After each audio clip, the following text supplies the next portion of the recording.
This is the greatest challenge you can take. Armin Saryan. Your name is never going to be hotter than it is right now. This is No BS. No BS is presented by Screamin' Sicilian Premium Craft Frozen Pizza. Find it in your local grocer's freezer and taste what all the screaming is about. Welcome to No BS with Bill Schmidt and Armin Saryan.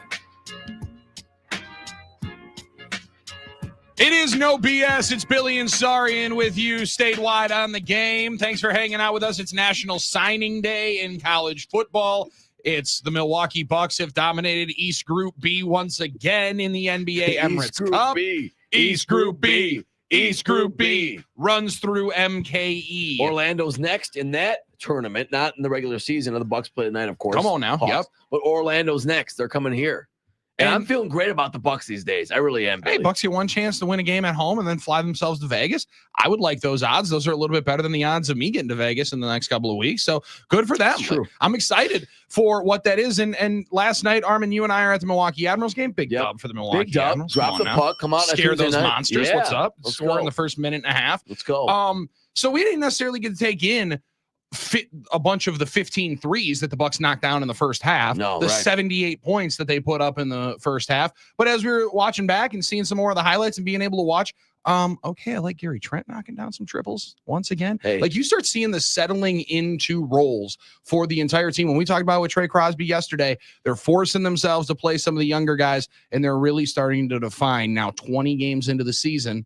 Holy cow, 11-9. They're not as bad as the sky was falling 9 games ago. Well, isn't that remarkable how things have changed, how the ship has turned around, and it's been really exciting because the vibes were low on the Bucks. There's no doubt about it when they had the start, and it sure seemed like they couldn't do anything right. They couldn't stop anybody. They looked too old. They weren't going to score with the right efficiency. They couldn't find the right mix of personnel, Billy. And it was starting to look bleak, even for an eternal optimist like me, to know, like, yeah, maybe this isn't to be. You know, I was in my era of like, you know, the Bucks and the You were Packers. comparing the Packers to the Right. Bucks. We and know the about that. Yeah. complete just train wreck that it was about to witness is what it seemed like you were trying to say. I just didn't know if the era was fading away, but they've really done a good job turning this thing around. As Trey said yesterday, I have to agree. You have to give Doc some credit on playing some of the young guys and playing a little bit, you know, maybe a little desperation is what this Bucks team needed to That's actually true. push Yes. themselves. And, you know, last night the Bucks beat Detroit. I remember the last game they played against Detroit was the home game where Giannis dropped 59.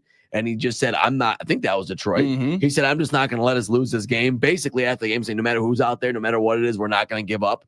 That was a turning point, I think, for this team to say, our fearless leader, our main guy, our one of one, our everything is going to put us on his back and lead us and say, I'm not letting anyone give up on this team, this season, this era, this run, this city. We're not doing this. We're going to figure out a way out of this, and we're going to play our butts off, and we're going to do everything we can and give our maximum effort to win this game and then win the next one and then try and win the next one. And he dug them out of it from the mud. That's the way I look at it. So hopefully it continues, Billy. There's a back-to-back tonight. It's not an NBA Cup game. So back-to-back, who knows what's going to happen? We know Doc doesn't like it. He talked about that. No, he talked about it Yeah. that he doesn't love the back-to-back after the Cup game. But listen, there's a home game against the Atlanta Hawks here tonight and some really good deals on the secondary market. I was just looking at tick picking, getting the lower level for like $25-$30 for a night. So you can get it. Yeah. Good deal. Good Wednesday night to be able to go and enjoy. Also good Wednesday night to go to Buffalo Wild Wings and have yourself a chance to win some tickets to a Packers game. Thanks to our friends at Miller Lite. And that comes up tonight at the West Allis Buffalo Wild Wings right on 108th Street. That's Highway 100 for those kids out there. Well, right down the road here. Right down the road. Love that Home game one. for all of Home us. game, yeah. So that'll be a lot of fun. I'll be joining Drew and KB over there at 5 tonight. And there's going to be plenty of conversation that clearly we'll have about Armin, the biggest game of the year. I don't think is in overstatement for what tomorrow night is for the Green Bay Packers. Now, it's not only the biggest game of the year, as my man Tim Allen would say, because it's the next one, because it's the one that you can win coming up, but because it is. And I was just chopping it up with a couple of colleagues of ours over on the music side, and like, Packers really aren't as good as that 9-3, right? You know, Bears aren't really as bad as their record would indicate, right? And before I started to get into the DVOA and where the Packers rank in overall rushing efficiency in the National Football League and yards per carry, I was like, you know what? I'm not going to go there. I'm not going to do that. It's too early in the day. I don't need to do that. Sure. What I did say was, all that can be forgotten about tomorrow night. All that can be forgotten because I don't quibble with the people that say this team still lacks the trademark win, because it's true, right? Like right now, their signature win is still lacking. It's still gone because the 3 times that you've had an opportunity to beat somebody ahead of you in the NFC right now, you haven't been able to. You played them in close games. Detroit game wasn't as close as it probably should have been if you don't commit 10 penalties, and we've litigated that time and time again. Yeah. But I do get the little bit of hesitancy because they haven't beaten, and we talk about this, and people said it about the Chicago Bears earlier in the year. They haven't beaten anybody. People are saying that about the Green Bay Packers. I don't think it's fully true. I think they've beaten a lot of teams that are in the conversation, teams that were playing better ball, and some wins that look better now than they did at the time. But the fact of the matter is, they still haven't been able to go and win a game that maybe people didn't expect them to. And that is why I'm getting even more and more juiced up for tomorrow night and thinking it finally happens at Ford Field. Yeah, I get it. And that's why we've talked about this game being kind of an important game in terms of expectations or how your perspective will change in the rest of the season and what the potential of this team can be. Because it will be one of the top upper echelon teams in the National Football League if you can beat them. But I've always pushed back on that notion a little bit, Billy, about who have you beaten or you haven't beaten anybody. This isn't college sports. You can't beat Stetson and Stony Brook and these. This is like college basketball. Yes, you're beating NFL teams. If you're 9-3, you have 9 wins against teams in the National Football League. Yeah, and they're all good teams, and the margins high. I mean, they're all talented teams, I should say. Not everyone's a winning team, but they're all talented teams, and the margins are very small in this league. And the fact of the matter is, it's hard to win games in the NFL, and the Packers have won 9 of them. Had the Packers won some close games? Yeah. Had they played flawed, mistake-free football? I mean, no, they had not played mistake-free football. There's flaws, but no team is perfect. But the fact of the matter is, you did beat Houston, which a lot of people look at as a pretty good team. You beat some of the AFC teams that weren't as good, maybe AFC South. Swept the AFC, but you know 5-0 there. You have to win. Going 5-1 against anyone's not easy, and you did a lot of that. Some of that without your starting quarterback. So a lot of your other team had to show up. You got wins in the bank. Whether or not that means this team's a Super Bowl contender, we don't know yet, Billy. We hope that to be the case. We don't know. But they gave themselves a chance to find out tomorrow night.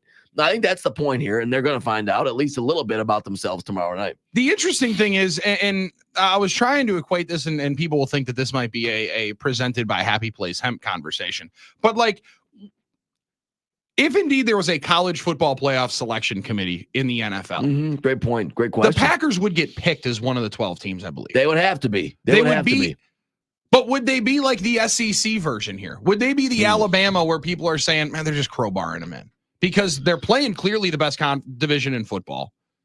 They haven't necessarily gotten the trademark wins if you're stacking it up. I'm glad that I don't have to watch Matt LaFleur go Lane Kiffin and try to tweet out and call everybody idiots. And politic for it. And politic for it. Watch Kalen DeBoer style going on McAfee yesterday and, beg for them to get in. But, say all 8 divisions got themselves a spot. Or the top 6 division winners got themselves the spot. Packers would be right there to be put in. However, it would be a conversation because they don't necessarily have that one trademark victory. Now, I'm glad we don't have that situation. It can all get litigated on the field. And this is the other point of it. And Nags and I were talking about it yesterday on Carry the G. Even though tomorrow, biggest game of the year, massive opportunity, plant the flag in the middle of the field that this division race is on. And the Green Bay Packers aren't going anywhere. We're planting flags now. It's going to be artificial turf, so you're not going to be able to plant the turf there. I don't want to upset anybody. People hate the flag plant. Well, maybe grown men will be able to react better than they did in college. Come on, guys. Come on. But this still isn't, if you get another matchup against the Detroit Lions, it's not the one that you have to win. Right. That's not. So they can still absolutely get in. Everything is still in front of you. But damn, does the belief and the feelings amongst the fan base and amongst the national perspective change, where it's, the Packers are right now, a lot of people still want to throw in the dark horse team to be able to go. They will go right to the forefront of the contenders conversation. They win coming up tomorrow night against the Detroit Lions. We're going to talk more about it coming up with Matt Schneidman. He had a busy day yesterday. He talked to a bunch of the assistant coaches, obviously had player availability. Now the Packers will be traveling to Detroit here today, getting themselves ready for tomorrow night's matchup against those Motor City Kitties. But before then, he talked to Jason Rebrovich. Derek Ainsley was part of that conversation. Anthony Campanelli, excited to hear some of his conversations and the reaction from those conversations yesterday. Also, be able to get a little bit more clarity. Maybe we do, Armin. These injuries for the Green Bay Packers, it looks like Jair Alexander, everything could be trending in the right direction. Now, we have seen him practice for 3 days in a week and then not play. So I assume that'll be Matt Schneidman's statement on it. Like, hey, we still don't know, and we won't know until 90 minutes before the game tomorrow. Yep. But some positive breadcrumbs there if we're starting to look. And starting to look for some Packers injuries trending upwards when that team is definitely trending downwards. Well, it looks like a good chance for this team to be healthy going into this game with those key guys, and hopefully that's true. And Billy, it was a busy day for Matt. They got a shout out too from Pat. I don't know if you heard about that one as well. So the Breaking the Stick podcast got a little shout out from the Pat McAfee show yesterday. That must have made Matt feel good. I have to ask him about that. He must have got a little pep in his step. 773 is sending us the Bucks schedule. Yeah, he's mad at me because he said we haven't played anybody. Once again, I'm not doing we haven't played anybody. You're playing the teams in front of you. You're playing the Bucks. I'm saying the same for the Packers. You play the teams in front of you, and your job is to win games. So you can't tell me a team's not going to win. Then when they win, you discredit it. We can do. Let's go really quick. We're going to break. I know that, Billy, but you can go in the NFL. The Packers are 9-3. Every team in the league with good records has somebody they lost to. There's no perfect team out there. Even the Chiefs 11-1 haven't looked great most weeks. All right. I'm sorry. Let's go. I mean, the Eagles lost to the Buccaneers and the Falcons. Yes, they're 10-2, but they have some bad losses too. Nobody's perfect. The Packers are 9-3. That would be in first place in a lot of divisions.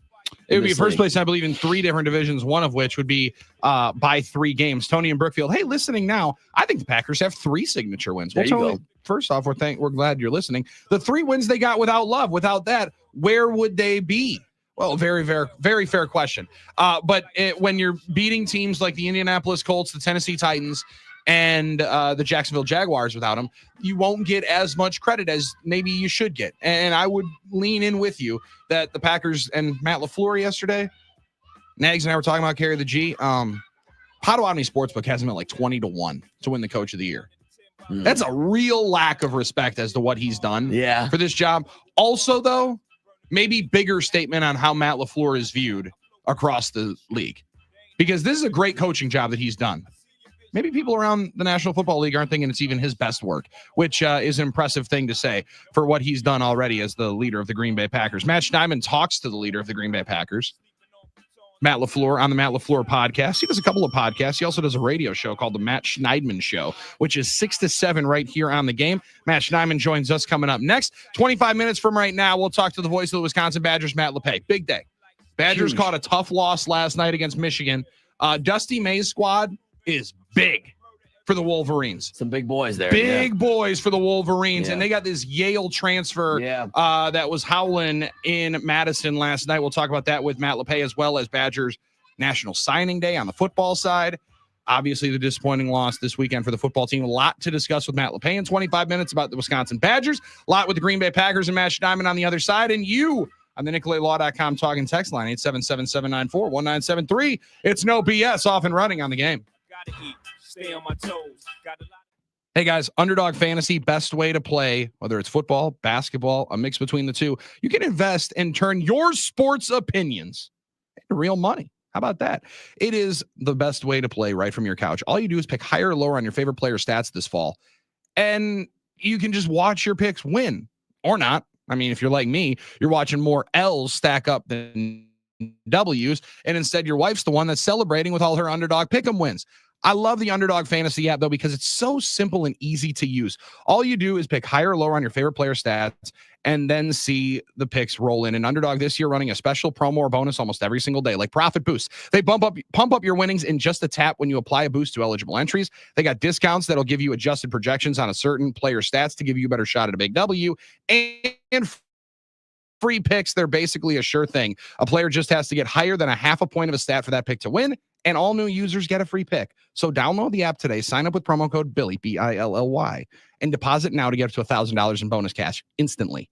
That's promo code Billy, $1,000 in bonus cash, up to $1,000 in bonus cash instantly when you use promo code Billy. Must be 18 plus and present in a state where Underdog Fantasy operates. Terms apply. Concerned with your play? Call 1-800-GAMBLER or visit www.ncpgambling.org.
Billboard, baby, do a leap and make them dance when they come on. Everybody looking for a dance floor to run on. If you wanna run away with me, I know a galaxy and I can take you for a ride.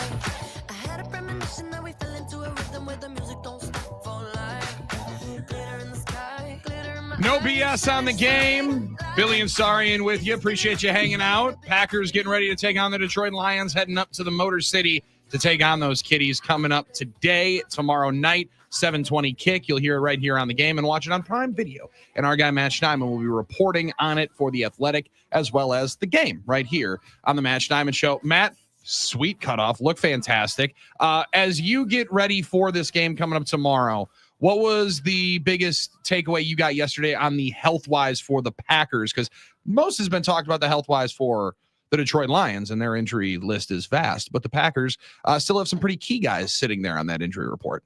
Yeah, there were no takeaways since Matt LaFleur didn't provide us with much insight regarding those injuries. The two main ones to watch are Romeo Doubs and Jair Alexander. The final injury report with the game statuses on it, questionable, doubtful, out, will be coming out later this afternoon. And Matt LaFleur said Romeo Doubs was still in concussion protocol as of after practice yesterday. I expect him to play, but we'll see what he's listed as. And then Jair Alexander practiced in a limited capacity all week, but you never know with him, especially as he's coming back from a knee injury that he re-aggravated against the Bears in week 11. They might be cautious with him. So Dobbs and Alexander are the two to watch. Edgerrin Cooper's not going to play. He didn't practice this week. Corey Ballantyne didn't practice, so they're down a guy on special teams. So we'll see what comes out later today. And Elton Jenkins was back, right? That was listed as a knee, mostly more of a vet rest deal on day one. Because with the lack of no Josh Myers against the Detroit Lions in the last time these guys played just before the bye week, as I was rewatching that, man, you see all the pre-snap. I know we talked about it a lot, but that's the only game in which they haven't had that continuity up front, and the way they're running the football feels like an important one to make sure that unit is consistent going into tomorrow night. Sure. And the problem in that game with Elton Jenkins at center was I think they botched 3 snaps. Yeah. Yep. And it didn't help because it was rainy outside. But, Josh Myers hasn't had that happen yet this year, I don't believe. So having Josh Myers back will certainly help. Your story, man, about the lining up offsides 4 times penalties, interesting stuff from Hafley and LaFleur and that. It's going to be a problem. It's going to kill us. It's infuriating. What was the most interesting part about, putting that whole thing together for you? Well, I think they're 9-3. So Yeah. I'll say, am I picking at hairs? No, I don't think so, because clearly from what Hafley and LaFleur and Lucas Van Ness in that story talked about was how damaging it can be, and how Van Ness pretty much said it can limit a great team from reaching its potential if you keep doing all this dumb stuff. They lead the league in offsides penalties, tied for first in encroachment penalties, tied for first in neutral zone infractions. Those are all 3 different kinds of penalties. But when you line up in the neutral zone, that's considered an offsides penalty. Sure. So that's what those are grouped into. Packers lead the league in those. And LaFleur and Hafley are just out of their mind angry with lining up in the neutral zone specifically, but Hafley with any of those because they just give the other team a free 5 yards. They're stressing checking with the refs, lining up on sides. They've exhausted the coaching points to try and fix it. There's nothing else you can say. It's just up to the guys to do it now. And, at times this season, those have been costly, whether it's, TJ Slayton jumping when the Lions are clearly going to kick a field goal in week 9, and then Goff hits St. Brown on the next play for a touchdown and the Lions don't trail again. Or, against the Texans, Kinsley and Egbari jumps offside on a field goal, or I forget if it was on a 4th down or a field goal, but they give the Texans pretty much an extra opportunity to move the ball closer for a field goal. Same thing happened with Slayton against the Dolphins for a closer field goal. So they really got to, cut those down, or else, like Matt LaFleur said, it's going to kill them. What about those 2 reserve defensive ends that, listen, they finally take the red shirt off, Aaron Mosby and Brenton Cox, and both have, while went on the field, have made impacts. Mosby even more impressive, seemingly over the last 3 games. C53, I'm like, all right, sweet. Didn't realize that he was going to be on the field in the rotation, and anytime that he's been on the field, he's made a little bit of an impact. What have you noticed over the last couple of weeks from those guys? Is it just opportunity, or a couple of guys that really do know what their role is right now? they can make a play every now and then, and we've seen that from Cox in the Bears game and Mosby a couple times. But I think what's been more notable is how Van Ness and Rashawn Gary have stepped up their play. They're playing better than they have all season, it seems. Jeff Hafley talked the other day about how Lucas Van Ness, like Quay Walker, is playing his best football of the season. Van Ness talked about it the other day, how he started the year quiet. He admitted that, but he's starting to get on a roll a little bit now. And, when they traded Preston Smith, that's kind of what we talked about is, okay, sure, they're going to need some contributions from Mosby and Brenton Cox, but you can't expect those guys to automatically play 40% of the snaps and deliver with, a sack every game or whatever. They're going to need the guys who are already playing to step up. And I think that's what's been more notable to me. Man, I thought the answer from LaFleur yesterday about the whole Jahmyr Gibbs code words thing was interesting because he said that stuff's overrated. We can get that from the TV copy anyway. But to me, that makes that sort of a revealing thing in that, well, it's not overrated because they will try and get it from the TV copy anyway. So it's something they care about trying to figure out, right? That's kind of the way I interpreted that whole thing. I don't know how you did. Yeah, I think the overrated was referencing Jahmyr Gibbs posting it specifically, not code words in general. Sure, right. Yeah, he's not saying, oh, we don't care about code words in general. He's saying, a player posting it on social media isn't as big of a deal as some players are making it out to be, because maybe if they really want to look into it, it might make their job a little bit easier. But as LaFleur said, then again, they have to still go out there and stop them. They're the Detroit Lions. That's really hard to do. You could also convince yourself that now the Lions know that the Packers know they could change it up, and they actually have the advantage by putting in brand new verbiage. You can go a bunch of different ways. Right. Connor Stallions is working for the Lions. Is that what you're trying to say? I'm going to say it's funny, but I want to say this.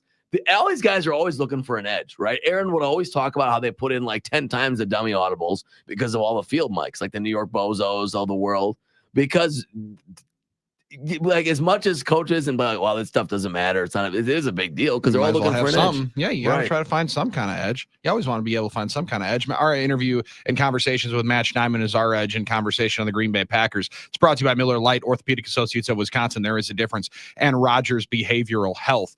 It's going to be good for my health if the Packers get this win coming up tomorrow night.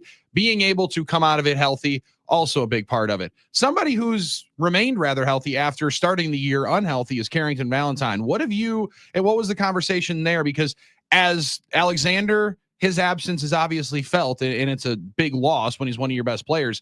Man, Carrington Valentine, we haven't really talked about him quite often, and that to me is like an offensive lineman. If you're not talking about a corner all that much, it means that they're not getting torched. Yeah, well, I don't think he's been getting torched. He didn't play great, it seemed to me, just on the surface in the Bears game. It doesn't appear that he's been tested too much in the last two games. I think he gave up a tough completion to George Kittle or whatnot. But, I think Valentine's clearly the better option than Eric Stokes. If Jair doesn't play, we still don't know if he's going to play. I saw Bill Huber pulled up a stat recently that said Eric Stokes has played 999 defensive snaps in the last 3 seasons and has I can't believe this is true, 0 PBUs and 0 interceptions. And he's given up like 6 touchdowns, has 3 penalties, and has allowed a passer rating over 100 in each season. So the Tony Snell type of can't really put him on the field. It's kind of a bummer because there was a lot of excitement about him as a rookie. I do remember this, so I think does it seem like they're gonna keep trying to get some value out of Eric, keep playing him or keep giving him shots to try and get something out of this? No, there is no value in that. He's just not going to ever do it. I shouldn't hold out any hope that he can get better. He's in his 4th year. He's been completely healthy all season, and I know I'm just looking for a bright side, but maybe there isn't one there. Okay, no, shooting it down. There's not one. Special teams. So quit looking for anything positive. All right. Maybe he should be returning punts for us right now, like Amari Rogers. At that point, definitely it's over. Now you're just done. Now you don't have any issue there. I go back and I think of like Ahmad Carroll. Ahmad Carroll was a first rounder for the Packers. That he was really bad and just a lot of PIs all the time. He led the league in PIs. At least he's not doing that. There you go. There you go. That's a good positive. Right. There you go. You found one. You found that positive for us here as we get ready for the Packers and Lions. Is there one part of a trip to Detroit that Matt Schneidman actually enjoys? I think I know what it is. But the game. I don't really get out and do much in any city I go to, but I enjoy covering big games, and I'll be heading to Detroit later this evening and just sitting in my hotel and watching whatever's on TV that night, and then getting up, getting a workout in, and then Nice. You know, I don't really get out and explore. I don't really have many friends.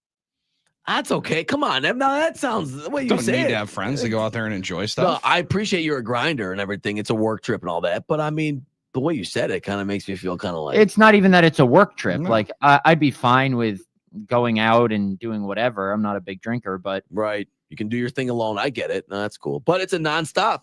I was thinking that's the most convenient part. I also go to Detroit every single year, so it's not like this is Sure. a bucket list city where I have to do something. If it's a time. bucket list city for anybody, I apologize because that bucket list is quite disappointing. Like, I mean, I'll just say it that way. Now, No, I Detroit, agree. congratulations, you guys are not Cleveland, but I mean, definitely, it's definitely not anybody's bucket list. But so. you can't. Most of your trips from Green Bay are not nonstop. This is one of There them you you can go direct. That's nonstop. Yes. Yeah, Yeah. that's a good one. That's a good Just one. trying to Matt, find the positives, you know. there's sometimes just not Yeah, positives. Sometimes you don't have to be positive about it. Matt, we appreciate it. I'm positive that this trip is going to be A1. Going to be a great game coming up tomorrow night. We'll talk tomorrow.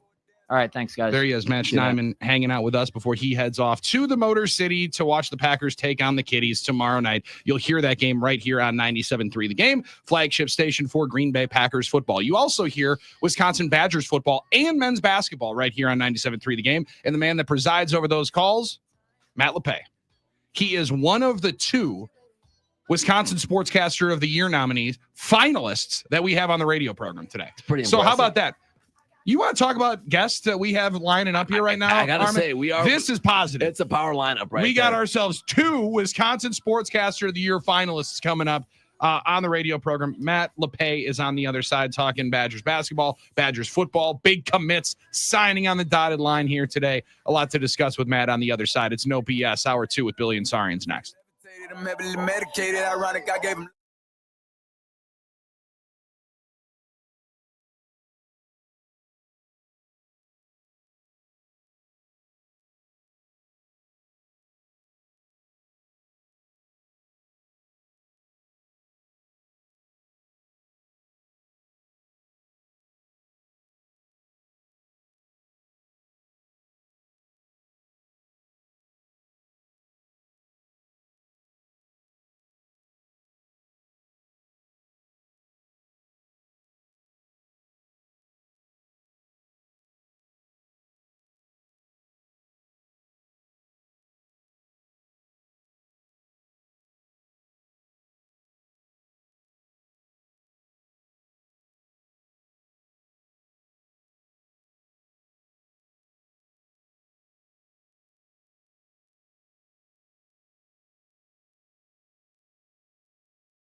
He's very knowledgeable, very intelligent guy, very personable guy. Here's Doug Russell. All right, let's start on the hardwood where the Bucks are moving on in the NBA Cup. You got the defensive duties. Good luck. Good luck. Giannis is a perfect 10 for 10 in this game. I made my first 10 shots? Yeah. Damn, wow. Yeah, wow, indeed. Love that He's guy. the best, man. Giannis the best. Made his first 10 shots, 28.7 rebounds, 8 assists for Giannis. The Bucks beat up on the Pistons a little bit, 128-107 in the NBA Cup. So the Bucks clinch East Group B's. East top Group B, spot. baby. Runs I know, through that's MKE. Your favorite. They'll host Orlando in the next knockout round. I love how we approached the game today. I thought both teams, you could see that they took this game, both teams, very seriously. And I just loved how locked in. I thought that was our best defense, maybe of the year overall. So the Bucks just keep getting better and better and better. And they've got Orlando next week. They get to host Orlando because East Group B Runs through MKE. through the MKE. I discovered I'm that. disappointed, though, that the Magic are not going to have my guy Paolo playing in that game. You know how much I You love love Paolo Banchero. Banchero, and he's a talented player, and I think he's got a future in this league. Stud. But I'm not disappointed. I would have liked to watch him, but no, I'm excited to go watch I the want us watch to the Bucks win. win a short. Well, Yeah. I still think they'd be able to win without him. Well, okay, yeah. Just doubting the saying. Milwaukee Bucks. No, I'm not Here's the guy doubting. bringing positivity all over the place. Want to help our chances to win. Who pulling that idea? All right, Marquette, man. The Bucks can win tonight. Regular season game against the Hawks at Fiserv Just saying. Forum. All right, the Badgers men's basketball team, they were elevated to number 11 on Monday. Then yesterday, Tuesday, they saw their perfect season come to an end. 67-64, they lose at the Kohl Center to Michigan for the Wolverines. Vlad Golden and Danny Wolf combined for 44 points. Yeah, if you would have told me that we would have held Trey Donaldson scoreless and held him 6 for 25 from 3, and make those two guys have to shoot a lot of twos, which they hadn't done for the most part. I thought we've been in decent shape, but interiorly, I thought we didn't do a good job with Golden and the 4-5 ball screen. We got caught behind it. Badgers coach Greg Gard. I'm looking on the StreamYard screen, and I see the Hall of Fame voice of the Badgers, Matt LePay, coming up next. So you guys will talk all about a lot about this. last night's game. Wisconsin now gets number 5 Marquette Saturday in Milwaukee. The Fighting Armansarians are at number 6 Iowa State. Could be tough. Tonight. That'd be a good game. Very difficult place to play Ames against a very difficult team. So Yes, very good. Sarian Should against be- Hasselberger. I like that deal. I There we like go. that. The Packers have their arguably biggest game of the season tomorrow night, right here on 97.3, the game in Milwaukee, and on the Packers radio network. Green Bay is at Detroit. A near must win for the Packers if they have designs on still winning the North. The guys are focused and, attacking the preparation and just trying to do the best job they can. That's what gives you a chance on game day, is by just attacking it and doing the best you can throughout the course of the week. And then you got to go play. Packers coach Matt LaFleur. Kickoff tomorrow night is at 7:20. Pregame starts at 3. Game day live from Potawatomi Sportsbook. Love that place. Love that place. Badgers coach Luke Fickell, football coach Luke Fickell, will meet the media this afternoon at 1 o'clock to discuss his recruiting class of 2025. We'll have it live for you right here on the game as part of the Mike Heller Show. And the new college football playoff rankings are out ahead of conference championship weekend. Some controversy as they expand out to 12. No way. All right, numbers 1 through 6 in order: Oregon, Texas, Penn State, Notre Dame, Georgia, Ohio State, still at number 6 after they lose to Michigan. Then 7 through 12, Tennessee, SMU, Indiana, Boise State, and then Alabama and Miami. You guys can chew on that. Oh, it's awesome. It's awesome. Lane Kiffin is taking to social media accounts. I can't wait for him to take to his daughter's TikTok page to then really start making his case like he does on the Getting Ready for Game Day videos, which are pretty elite. Get ready with me. Get ready with me. Dougie, we'll get ready in an hour. All right, sounds good, boys. See you, man. That's Doug Russell from the news desk. Now welcoming on the one of 2 Wisconsin Sportscaster of the Year nominee. Pardon me, not nominee. Finalists for Wisconsin Sportscaster of the Year. Matt LePay joins us now on No BS with Billy Ansari, and Hall of Famer. Well, he's wearing an H sweater, and I didn't know, Matt, if that's a Mike Heller emblem or if that's just a Hall of Fame emblem that I'm seeing on that beautiful black hoodie that you're rocking here today on our YouTube and X stream. It's the health club that I'm going to be visiting here in about 20 minutes that I have not been visiting enough here over the past month. So the clothes are getting tighter, so we got to get the treadmill going a little bit. Not that fake crap that Butch puts on social media. Now we're talking. The most grueling 3 minutes of his day while he's fake hustling, talking about previewing another game. This will be slightly more intense. Probably not a lot more, to be honest, but slightly. Got to more. be a little bit more. Okay, I'm glad you said it because I didn't want to accuse Butch of that. I was but wondering why I was out of breath in the was videos. Curious about that, but it is something. You got to do something. You know, it is a busy time of the year for you, Matt. But at least you're getting out there. You're getting a workout in. He's getting ready to go. He's getting limbered up. And Matt, last night, that's a heck of a start to Big Ten play. And Michigan Wolverines, to say they had a little turnover in the offseason would be the understatement of the century with the new coach, bunch of new blood, a couple of those guys from FAU coming in, and this cat from Yale who Dan Wolf. What the Ivy League was that last night? A 7-footer doing pick and rolls and covering 1 through 5. That was a wild situation of what Wolf was putting on. Yeah, he's really good, but he played at Yale, so nobody knew about him unless you were a diehard. When I was doing my pregame interview with Greg Gard, he said, this guy kind of reminds him of Frank Kaminsky, a 7-footer who can put the ball on the deck. Not saying he is the next Kaminsky, but Frank like skill set is a guy who with a shooting touch outside, not just a back to the basket guy. He can put it on the floor. He's really athletic, and it was a problem. Both of those 7-footers, Vlad Golden, who came up from FAU, big year last year, had a big game in the Elite Eight a couple of years ago. It was a weird kind of game because their guards for Michigan were not big factors. In fact, Trey Donaldson scored as many points as the three of us last night. But Wisconsin had no answer for the interior, and they're not shooting it well. The last 3 games, this is a 3 and rim shots and free throws. The last 3 games, Wisconsin's 21 of 77 from the 3-point line. My analytics team says that's not very good. Yeah. Max Klesmit has been scuffling. If I'm a Marquette fan, I'd be worried about that. He'll go off on Saturday. I'm so nervous. He's going to have a monster game. There's a couple guys have been a little bit. Stephen Crow has been kind of quiet. It was a tough night for him last night, but I just think the body of work with both of their careers, they'll get it figured out here. But I know Max was 1 for 9 last night. Yeah, missed some shots late that normally he knocks down, especially at crunch time.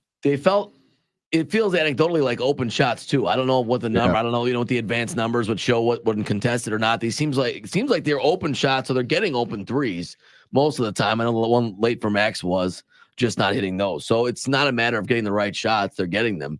It seems. I think if it was a bunch of off-balance stuff, and there's always going to be a handful of those, but no, I agree with you, Armin. I think Greg Gard and his staff, that as long as the ball is moving and your feet are set and all of that good stuff, but they're just in a spell right now where they got away with it in the previous 2 games, most notably in the game against Pitt. But last night, not so much. Michigan didn't shoot it well either. They were 6 for 25. Wisconsin was 6 for 27 from the 3-point line. So it was maybe a little more old school Big Ten in that regard. But 2 teams that can score in the 80s, they both were averaging that. But it just came down last couple of minutes. Golden scored the last 6 points. Michigan went from down 3 to winning by 3. And okay. And the other thing last night was fast break points. Michigan had a decided edge there, 19-4. The Charlie Wills, who worked with me last night, and much less of a pain than Butchie at times, I got to tell you. Not eating nearly all the cookies. A lot more happy to be there. A lot. He really was. He really was. Looking at Twitter all the time, and what are they saying about me now? And studious, But Charlie said, and it was spot on, that Michigan reminded him of those really good Michigan State teams over the years, Tom Izzo, and before that, Judd Heathcote. Like for a million years, make or miss, they're going to get the ball up the floor in a hurry. And Michigan did that. They answered buckets with quick buckets on some occasions at the other end. And every coach in America stresses transition defense. Wisconsin, far more often than not, is good at it, but Michigan was able to hit them a few times last night. It's a good example, Michigan is at least, of how quickly you can turn things around now with the transfers in a program when you get a new coach. It used to be, at least for me, when I knew a program was starting over with a new coach, I'm like, all right, well, it's going to take them a couple of years to get the recruits in, to set a new foundation, all that. But, you can move in, you identify the right transfers. You get a guy like the big kid. I'm blanking. Yeah, you get Wolf in here. Wolf, you're going to turn anything Vlad, around. You get 2 big guys like that, you can turn a program around quickly. That's just the way college basketball is now. Yeah, identify, evaluate, and then compensate. But in the case of Golden, I'm sure he's not doing it just because he's a great guy. There's a little something for the upper. But there's a familiarity with this coach, and they obviously won and won big at FAU. And a guy like Danny Wolf, he was all Ivy League, but wants to show maybe NBA scouts that he can do this on bigger stages, and it sure looks like he can. He hit 4 threes in their game at Fort Myers in their championship game down there last weekend in the Fort Myers tournament. So that's where he really started to come alive from the 3-point line. But he could do all that, but he could score in a variety of ways. It was razor's edge game, couple plays here, couple plays there, but lessons learned for the Badgers about getting back defensively and if there is some kind of a technique fundamental flaw with their shooting, they've got guys who are perfectly capable of coming up with ways to fix that. But some of that, I wonder if it's just from the neck up right now, where you just, you start to maybe press a little bit, because these guys like Max in particular, he's like a 37-38 career percentage from the 3-point line. And he's had games where he just goes off, and we just haven't seen that much so far, but they're just 9 games in. It's far too early, but it's one of the biggest parts of coaching, especially at the college ranks, and listening actually to Wolf talk about it with Noah Eagle and Robbie Hummel after the game last night. Noah Eagle, great comment as they threw it back to him. He said, I'm really glad we're doing this sitting down. Yes, it would have been really bad for me if we were doing it would have been a mismatch. Yeah, it would not have been fun. That would not have been a good situation for him. But Wolf talked about just being able to continually instill confidence in us when things are going poorly and continuing to build up. I've spoken about it numerous different times. Greg's changes just philosophically, offensively over the last decade of what he's done is what it is. He's continuing to bring this team and this program to a different tier that way offensively, but just the mental side of that, Matt, that's a big part of it. You're way too early to not have one of your guys believing in themselves with 20 some games still here to go. And I think as a team too, that's been one of the strengths for Wisconsin. It's had games where it has not, it started poorly in the first half. They were not playing well, but there's not a sense of panic with them. And I don't think that was the case last night either. Michigan just made some plays, as Charlie said. It wasn't like Wisconsin gave it away. Michigan went out and took it, just made a few more plays down the stretch. But yeah, I think there's a confidence level over time, experience.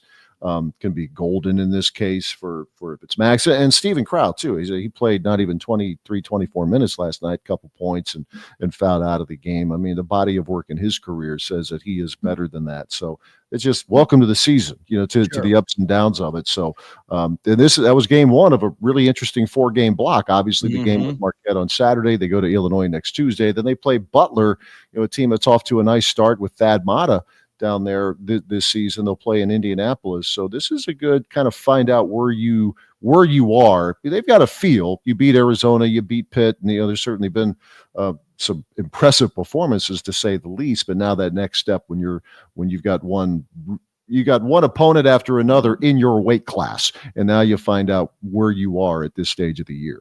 Yeah, all right, absolutely. Goldie. Yeah, go get him. I have to ask, as a broadcaster, were you a little disappointed that number 8 for Michigan didn't get in the game last night? One of the great names in college basketball, Fat Brooks. They got him in, Armin. They got him in briefly toward the end of the first half, so I was able to squeeze that story in. Oh, because you know what? The box score. Sorry, the box score doesn't say that she must not have played a minute. He played.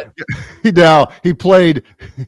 This one breaks it down. He played 3 seconds. The very end of the first half. Yeah, his name is Darrell, but his dad gave him the nickname Fat when he was a baby, so he wants to goes by Fat PHAT. Fat Brooks.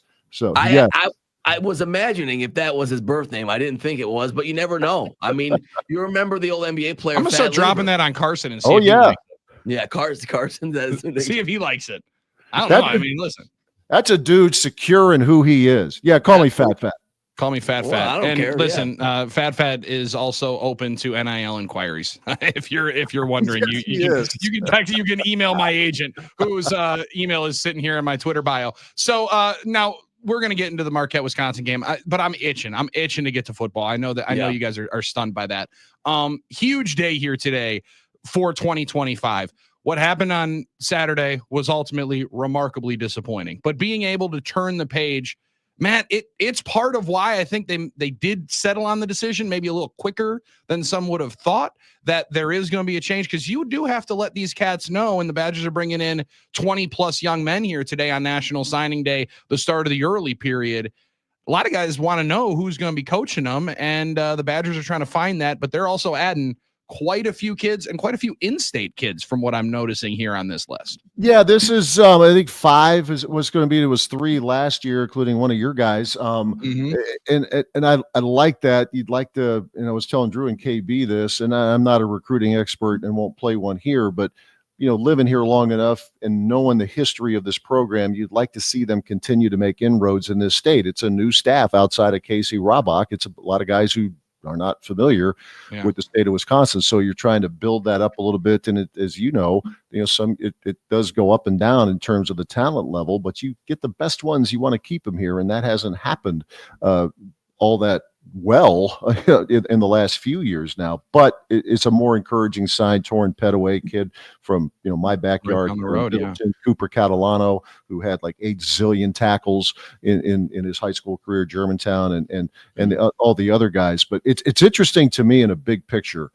when Urban Meyer, I don't know if I've mentioned this on this segment or not, when I used to make out my boards for Ohio State, when John Cooper was there, Jim Tressel, the offense and defense had 2 deeps and then some. There were a ton of Ohio guys on the roster. Urban Meyer came in and that changed. And he's talked about this, and this clip is starting to make the rounds again on social media. After his first year at Ohio State, they were 12-0, but ineligible for postseason play because of probation from the previous regime. But he was doing some work for ESPN, and he's watching the championships, and he sees Alabama and just sees the dudes all over the field. And he made notice to his players, and most notably to his coaches, we got to upgrade recruiting and we have to expand the footprint. They have gone more national. And for Meyer, it worked out really well. In a sense, I think they're trying that. Fickle here has talked about the footprint, or the W means more than he thought. The radius was bigger than he thought. I think at Wisconsin, that can be a little bit tricky. They're trying it. If you can find the right fits, you know how it works. If you're winning, fans don't care where they're from. Sure. But here because look at Marquette's basketball roster. There's one great guy, point. the rotation, but they're winning. But if you're not winning at the clip that people think you should, and knowing the history here, like Alvarez always talked about that, put the wall around the state, get the best guys, keep the best guys here. If it's a bunch of 300-pound linemen, awesome. And then you'll develop them. So that's like the big picture thing for me, moving forward with this staff. Can this work, what they're doing? At least it looks like they're building a little depth in recruiting from the state. But this is a big day for the kids. I mean, you help out coaching. You know what this is like. I know as a fan, this is very niche stuff. The recruiting, you're like, Mason Poza from New Mexico. What do we know about him? Well, you read the Nick Olsons and guys like that. But to me, it's still, and in this day and age, it's going to be interesting to see, because Fickle wants to do this, wants to develop guys the old way, and hopefully there's still room for that. But are these guys who are signing as freshmen, will they be sophomores here? Will they be juniors? Yeah. You have to tell yourself, realistically, a lot of them might not be, but you hope the right ones will continue to be, and they can get a little something for the effort and make staying here worth their while. It always helps. And Kenny Dillingham is the guy that I know a lot of people are eyeing up after he wore the Sun Devil Collective shirt on the sideline. He's like, why I wore it is because you guys all enjoyed watching the game here today, right? Well, how about you donate over here so that we can keep paying these kids? It's a difficult balancing act, Matt, because you do have to figure out, are you going to reinvest in your roster, continue to bring in pipelines from outside? And, where is the development? I know Luke talked about it, that he still wants to be, and it's near and dear to his heart, to be a developed program, being able to build up 3-star kids and develop. It's where he had so much success at Cincinnati. And I do think it's still just such a big, big part of this. And you mentioned it. It's about the kids, also about the graphics departments. The graphics departments at the university is doing big work here today. Lot of hype videos, a lot of montages and gifs. Incredible stuff. Social media. But it really, Paul Chryst, when he was here, always said that, because it's a big day for those guys. So you let that, as a fan, you can choose to pay a lot of attention to it, moderate or none at all. But for the kids who are signing, some do it low profile. Others, they want the big assembly, or they're going to have the 3 hats lined up. Whatever, that's fine. But it's their moment. Let them have their day. And then when they get here, when the strength staff gets their hands on them, the guys who are going to enroll early, they'll get an education to the college life. But hopefully that is a method that still has a really important place for Wisconsin football. Recruit and develop. You're going to have to hit in the portal. You're going to need more impact players than what they have brought in through the first couple of years in the portal. But you just hope that for the high school player, that there is still that chance for that young man to develop and at least spend 2 or 3 years at one school, see if you can help out, and then whatever happens from there. That's always the right one. And bring it back to basketball and bring it to this weekend, because Armin's got the MU on. He's got the quarter zip on. Now I'm surprised that he also doesn't have a collared shirt underneath that. Maybe a vest on as well. You save that one for Saturday. Well, okay. You can say the big uniform, yeah. But this one's special, and John Tonje talked about it a couple of weeks ago. Maybe it was in a written piece, maybe it was a spoken word, where he said, like, this is where I want to be able to come back to. I wanted to find a place and a home where I can have it for the rest of time. Matt, he does what the Badgers have done to my man Armin Sarian's Golden Eagles here again on Saturday.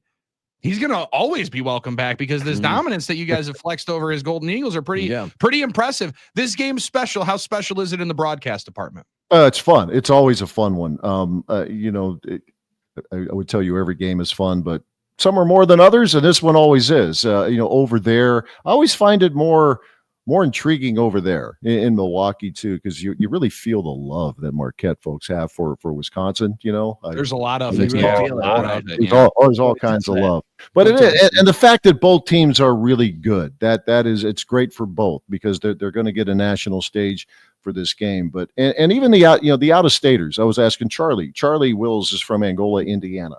He said he had no idea until about the first 30 seconds he was on the floor for his first game against Marquette, playing for Dick Bennett back in the late 90s.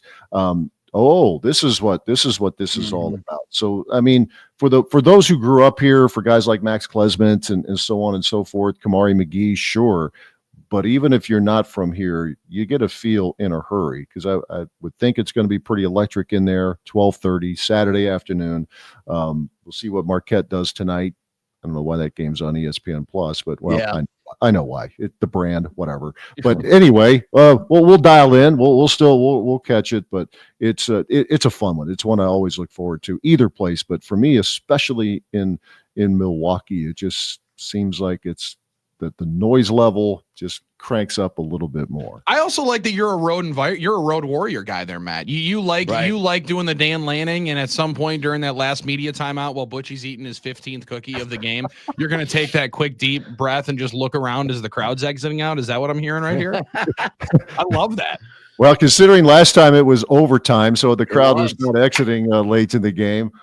This is what it's so funny. Like, Wisconsin has won the last 3 games, but like, if you're Marquette, you hate it in the moment. But 2 years ago, they won the Big East. Last year, they went to the Sweet 16. Yeah. But in the moment, it is the most important thing in the world for both. Both. Wisconsin fans stormed the floor last year when they beat Marquette. So anybody on either side who makes fun of the other, like, shut up. It means a lot. It means a lot to both sides. It just does. Yeah. In the COVID year, when Marquette won on a tip-in off a missed free throw, the only reason there wasn't a rush is because no one was allowed in the building. This is going to bring that up, yeah. So I think that's what that's what the thing is with this game is, and we've been talking a lot about rivalries this week and what they mean, right? We talk about the college football thing, and we talk about Ryan Day and, like, he can't win the rivalry games, but he wins everything else. Like, for Shaka, he's had a great run at Marquette. He's turned the program around more than Wojo did, obviously. Tournament success, conference success. Maybe a little, yeah. But in this game, like, the Wisconsin's been his kryptonite. So it's really interesting how you view everything. But you're right, 3 in a row for the Badgers. And the last one, Marquette couldn't even enjoy because it was COVID. Like, you know what I mean? So there's that whole thing there. But it's also interesting, I think, when the game's in Milwaukee, it seems to be more interaction of fans from both sides, because obviously Marquette fans, they're in Milwaukee, and there's a lot of alumni for UW in Milwaukee. Oh, big time. More so than when it's in Madison, because it feels like it's mostly Badgers. But you really get that. You really get that intermingling of both sides when the game's in Milwaukee. So I think that's always a lot of fun. And I think this game's interesting because traditionally it's been like a clash of styles, right? For the way I look at it, where Marquette's usually been perimeter oriented, guard oriented, but the Badgers have been bigger. But really, both teams, their offensive ratings are similar. Their pace ratings are similar more than they used to be. The Badgers have kind of been more of a perimeter guard oriented team. So I don't think there's a clash of styles as much as there's been in the past historically. Yeah, no, I think that's I would agree wholeheartedly. It'll be interesting to me to see how Wisconsin handles Marquette's defense. Because they're going to get up and get into you. Michigan is a good defensive team. Its metrics has been impressive here so far. That's going to be, I think, a really big storyline in this game. And then Kamari McGee has been really good off the bench at running things, and he's going to be much needed again. But the continued development of John Blackwell, obviously Tanjay. But you're right. This isn't so much a clash in styles. There are differences. Marquette's ahead of the curve compared to Wisconsin defensively. So we're going to see how well Wisconsin can protect the ball, A, and then B, get itself in position to get good shots on a regular basis, because that's going to be hard to do against a defense like what Marquette will have. And you never know who will go off in this game. There's usually, it's been lately Wisconsin. 2 years ago was Chucky. Last year was Max. Someone usually has the game of their life. I had not heard you curse a young man's name like you did Max Klesmit last year after he was just throwing daggers left and right. It's just some guys have those nights. I mean, we're trying to get Armin in the building on Saturday, Matt, but he's got some restrictions. He's got some deals that he's got to work through. Maybe some scheduling conflicts where he's trying to maybe elbow out the family. He's like, maybe I just box him out for 2.5 hours so I can go and catch the game at Pfizer. I was going to say, a proud alum. You get your guy Scott Kuykendall, he'll take care of you. You would think, right? Well, I'm telling you. Think I could just send Scott a text and it's all good. If wow. it were that easy, only, Luckily, he makes all that money, so he's just going to buy the secondary market. Exactly. Don't even look at the price. He'll be in tag. a suite. Yeah, 100%. Sure. Matt, quickly, last 30 seconds. We apologize for keeping you from the health club. Talk about priceless. That was the value that was listed yesterday. On a prize for Mike Heller's red and white wine bar, I want you to give an endorsement as to how impressive this is. Not only can you bid on a round of golf at TPC Wisconsin with Mike Heller, you then and 6 guests get to have a cookout hosted by Mike Heller at his house. Whoa. Priceless. That is priceless. I do have one question. Who's doing the grilling? Well, it's a question. It was a question, and it seems like it might be a staff poll question as to who might get reined in down there to be able to cook. But there's wine, beer, and bourbon, and a Mike Heller cookout. I mean, that seems like there's a Brewers first pitch, ceremonial first pitch, or Mike Heller cooking for you. That's a difficult balancing act for me. Anytime you can get in the gated community, that is the Heller Estates, Yes. that there is no price tag. There's no way you could define it. That truly is a priceless item. You got to get in on it. If you can get behind those gates, you know that you are into some high territory. Matt, we always appreciate it, man. Good luck this weekend with the call. I know it's going to be excellent. Don't let Butchie give you too many bruises, and we'll talk next week. Yeah, if he does, we'll swap out. Armin can come in for the second half. Just give me a headset. I'm ready. Gotcha. Get Armin to do some stats. See you, buddy. All right, boys. Take care. There he is, Matt LePay. I'd be terrible. You'd be horrible. I'd be terrible. You would be horrible on there. Turn his mic down, everybody. Could Armin, you stop. imagine just like while you're just trying to keep the book? Now you got years of keeping the book. You got the experience. You know what you're doing. I'll circle the stats. Yeah. All of a sudden, Klesmit hits a 3, and you just hear the whole Comrex rattle. Dave McCann's looking over here like levels are going crazy. What is it? Well, Armin's 6 to midnight over here breaking the table. Oh, man. We can't have that. All right. We appreciate it as always. 877-794-1973. Matt LePay, the Hall of Fame voice of the Wisconsin Badgers, and finalist for the Wisconsin Sportscaster of the Year award. One of the people he's going up against is our friend Wayne Larrivee. Also is Lance Allen, who's got a new gig coming up, and we're going to talk to him in about an hour. And word has it, they're going to make the final decision based on both of their appearances today. That's what I heard. That's right. It's coming down to the wire. That's what I heard. So we're the game. proving ground. We're the final debate floor. It's no BS with Billy and Sarian on the game. Why would I ever leave? 'Cause I know I got some good.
Y'all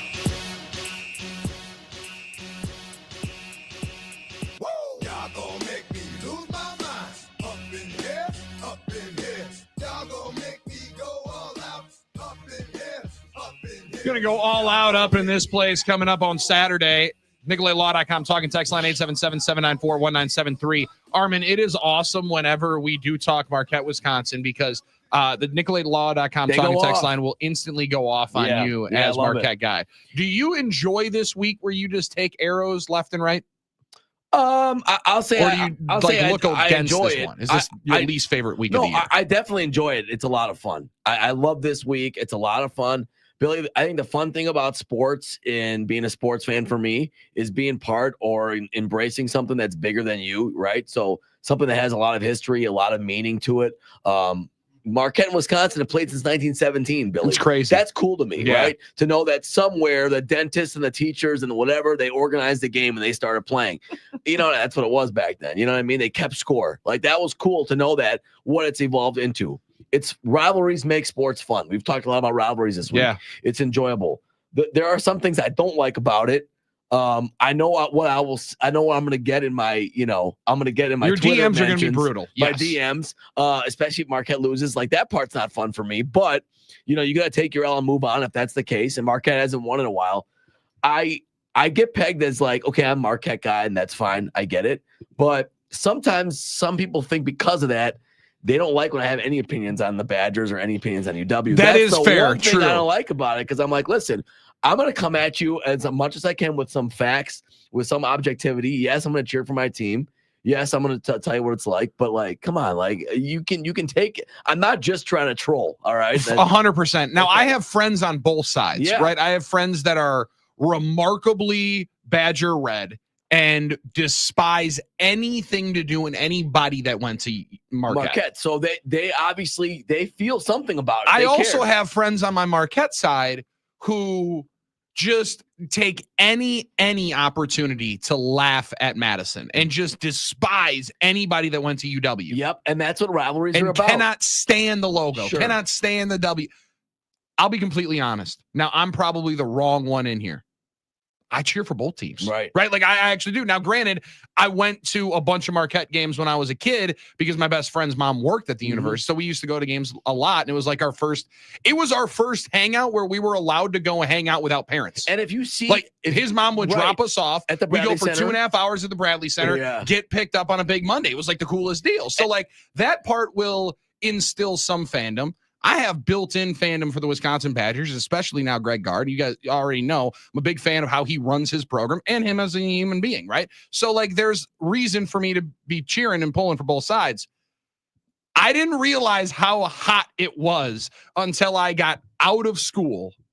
More of my friends then ingratiated themselves into the rivalry One way by or the going other. to one or the other. Yeah.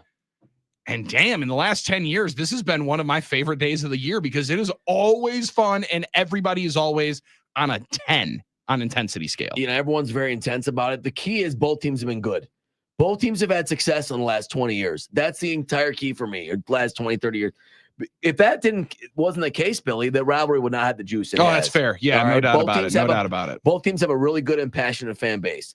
Both teams are consistently top 15, top 20 in attendance nationally.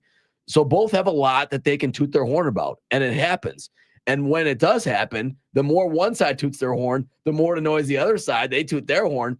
Billy, you ask anybody to really dig down deep into what they like or don't like about the other side of the rivalry, it's always the same thing. Their fans annoy me. It's always the same thing. Very true. Yes. That's Yep, what makes a on both rivalry. sides. Yeah, that's true. Geography, interaction between fan bases, and the other big thing is social media and the internet. That's what really increases the intensity of the fans on the internet are annoying me. I want to troll them. I want to dunk on them. And that's why you see the flag mounting and the flag planting all week. Yeah, That's no what doubt. rivalries are becoming in sports. I remember specifically the 2003 NCAA tournament. Marquette and Wisconsin both had good teams, both in the same bracket. Obviously, Marquette went to the Final Four, but Yes. Wisconsin, if you remember, lost to Kentucky, or else Marquette and Wisconsin would have played to go to the Final Four. That obviously would have been one of the all-time things. Wow. But when they lost to Kentucky and Marquette had the game against Pitt right after in the same venue, a lot of Badgers famously were taping M's. You know, they were going to support the state's team, the home team.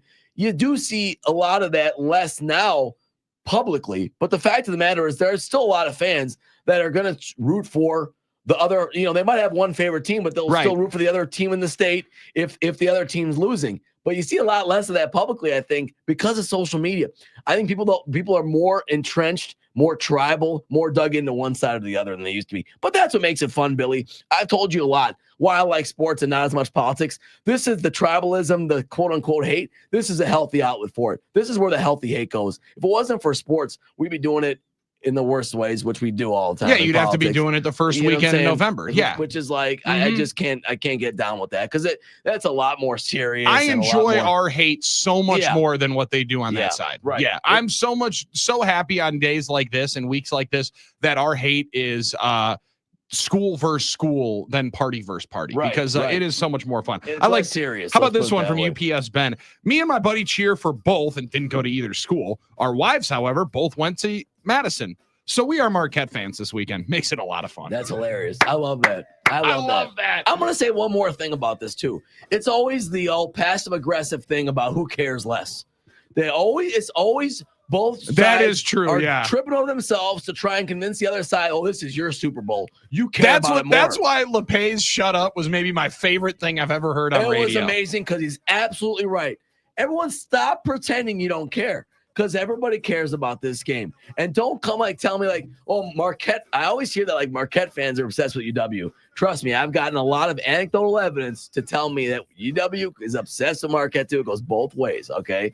It's okay to say both sides want their other team to win. It's okay to say that, all right? So all these guys on the internet, all these Twitter accounts, I know they're out there, cone roller and bow tie and ready to roll on you that pretend they don't care. You care. This game matters to everybody, and it's going to matter to you if you beat Marquette, and it's going to matter to Marquette fans if they beat Wisconsin, and that's what sports is all about. Now let's go get them. We are Marquette. Go Golden Eagles. This can't be a serious number. Now it is on Wikipedia, so you can't cite this in a bibliography.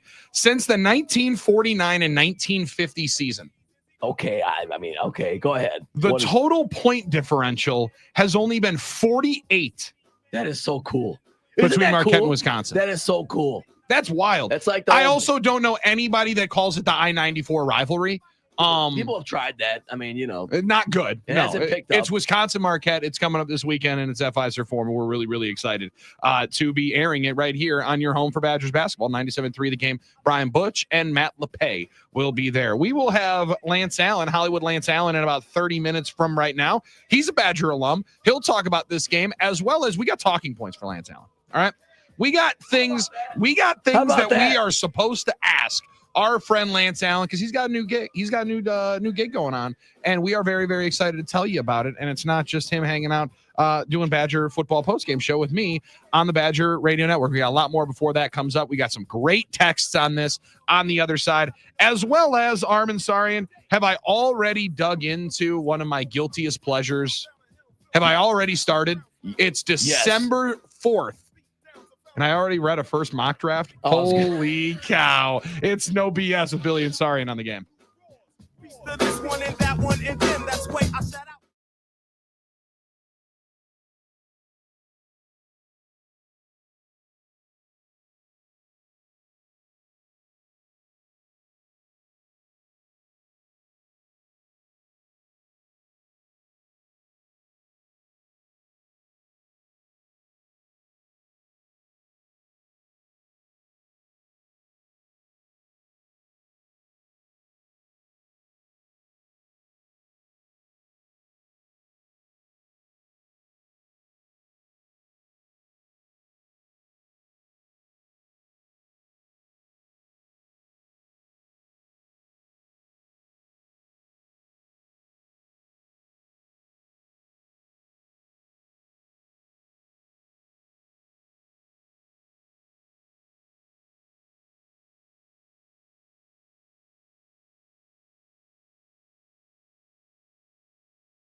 No BS on the game. Billy and Zarian with you. Bucks 128-107 winners last night in the decisive game of East Group B for the Emirates NBA Cup. Giannis has scored 20-plus points in all 18 Bucks games this season that he has played in. I think that's pretty good, Armin. Do you know his stat line last night he had?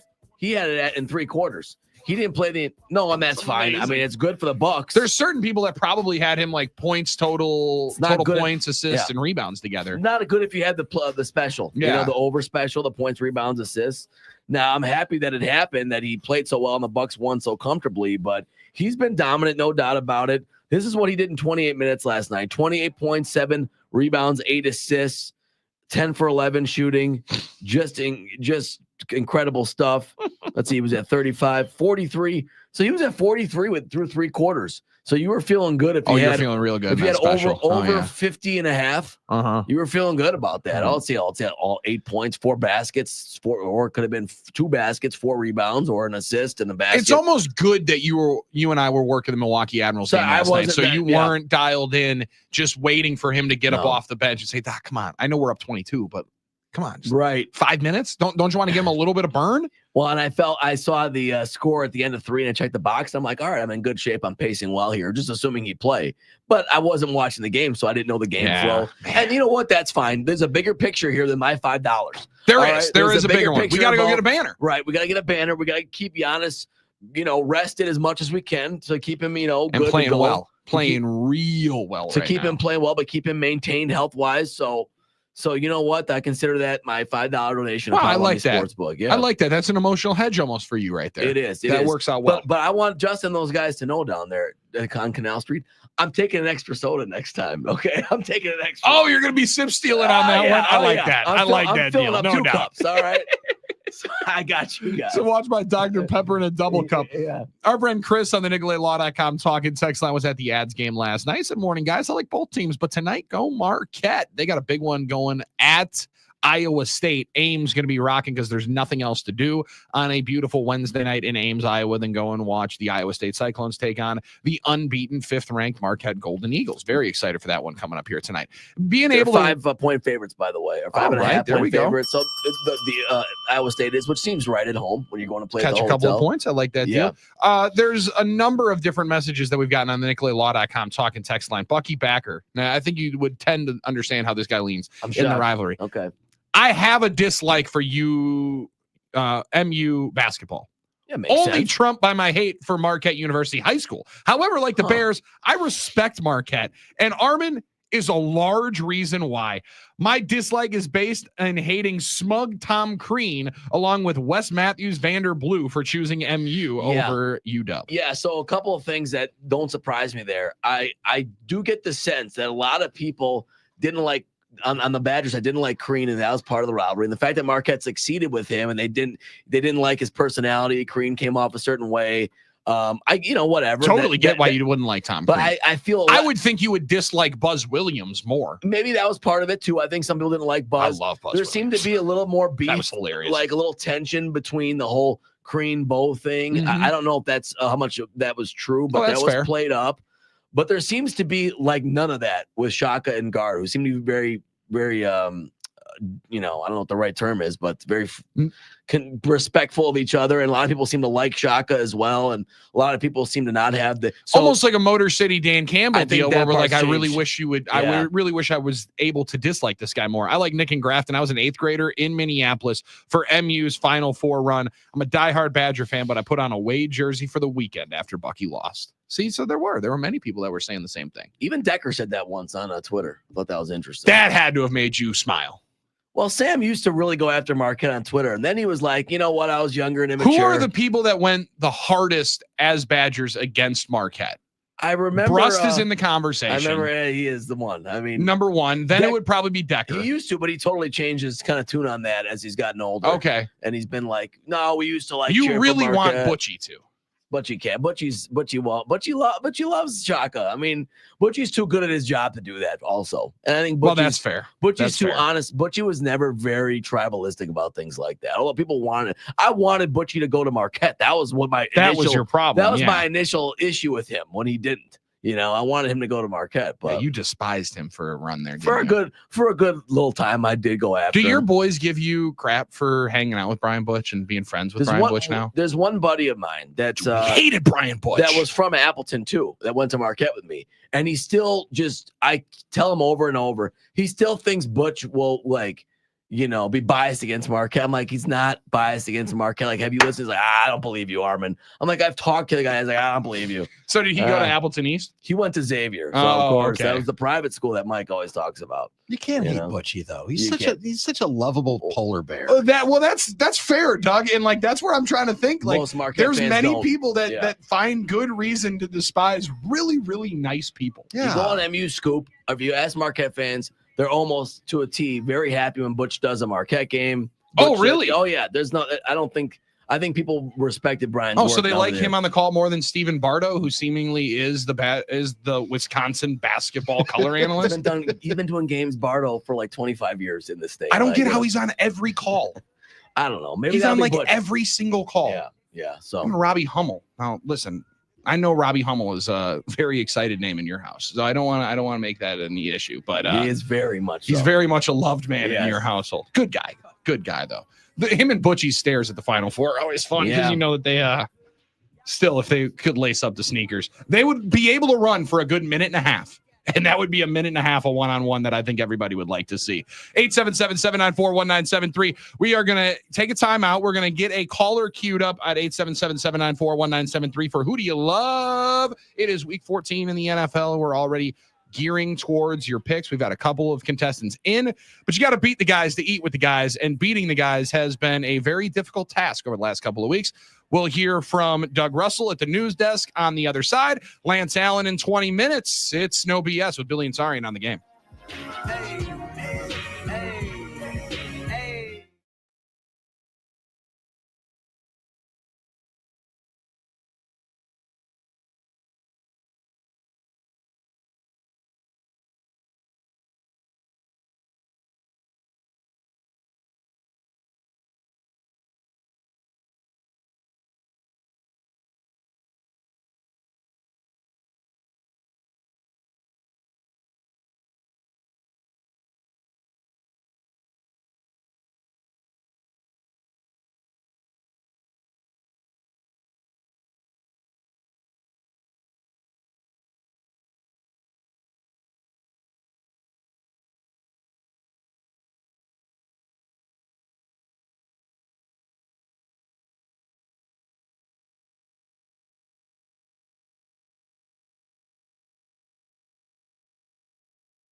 He's very knowledgeable, very intelligent guy, very personable guy. Here's Doug Russell. All right, we start at the Kohl Center where the Badgers are undefeated on the hardwood no more. They lose to Michigan 67-64, so Wisconsin now 8-1 on the season. The Badgers outscored by 9 points in the second half.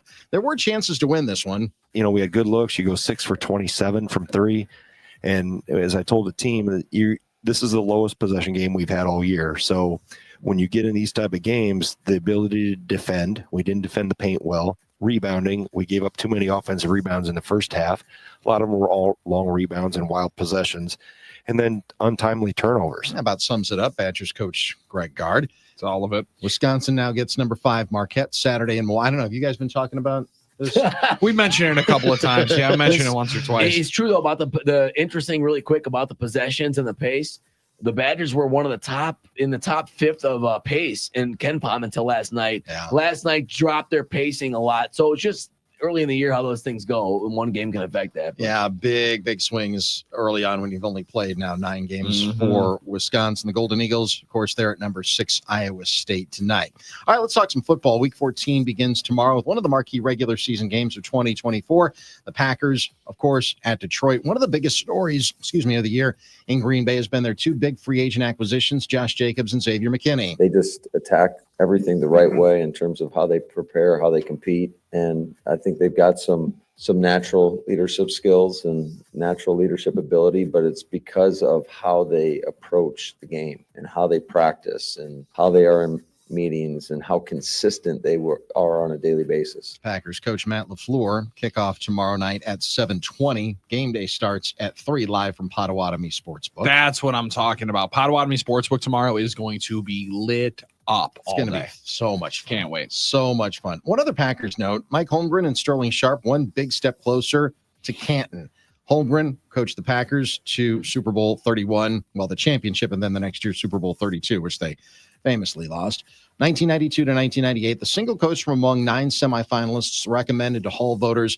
Sterling Sharp, whose career was cut short because of a freak neck injury, played from 1988 to 1994. He was among 3 senior members chosen for a final vote. You need 80% of the final vote to get inducted into Canton. If Sterling Sharp wouldn't have gotten injured, he would have been a shoo-in Hall of Famer. Shannon Sharp, when he was elected to the Pro Football Hall of Fame, said it's tough being a Hall of Famer knowing that I'm not even the best player in my family. My own family. Remarkable, man. Yeah, well, we were talking about it yesterday. Sterling Sharp, the last 3 years of his career before he got hurt, 42 touchdowns in 3 years. Is that good? Yeah. That seems good. Well, especially for that era. Yeah. That was the thing. And Nags ran through like all the wide receivers that he was finishing ahead of in pretty much every statistical category and doing it before Brett Favre. Yeah. Then with Brett Favre. Sure. It's a big part of it. And I do see we're becoming more lenient on shorter careers, as you should be. Yes. If you're dominant and you're the best player at your position, one of the top 3 players at your position, you're a Hall of Famer. Both of these guys are way overdue for being in Canton, and it's time to put some more names up on the wall at Lambeau Field. I agree. And we've talked about it. Will they go upper, or will they just try to move them and condense I think them? they'll have to start to condense a little bit because it's getting crowded up there. It's getting crowded up there. Which You're going is a to good have a thing. couple more. It is a very, very good thing to have. Because the last one was Charles Woods. Actually, the last one was Leroy, I think, right? So it was Correct, yes. Woodson, then Leroy. And Jerry? No. Jerry was on there for a little while. I think. Jerry was up there for, I think Yeah, a he was couple a years. So I think it little was while. Jerry, Charles, Leroy. Obviously, Rodgers is going up. And then you got to put Holmgren up. You got to put Sharp up. So I think it's a good problem to have when you've got to condense them all a little bit. But that's what's happening. Aaron mentioned on the McAfee show yesterday, they asked because AJ Hawk just prodded at him again, like, hey, man, you can call games. You can call games. He goes, I love you. You know I'm never bleeping doing that. Because I'm going to be about 4 or 5 years. I'm going to go to Green Bay. I'm going to come back. And then you're probably never going to see me again. Yeah, that sounds about right. Yeah, at least he admits. He's like, listen, whenever I can go, I'll be back. And then, sayonara. I hate to keep doing this, but I have to. You know how many games Sterling Sharp missed in 7 years? Let me hear it. 0. None. 0 games. None. You know how many dimes I would have for all the Sterling Sharp misses? Nah. 0 dimes. None. 0 dimes. Yeah, we all remember, well, if you're old enough, if you're an old guy like me, and it's Lions week in Detroit, you remember Sterling Sharp's big catch in the wild card round.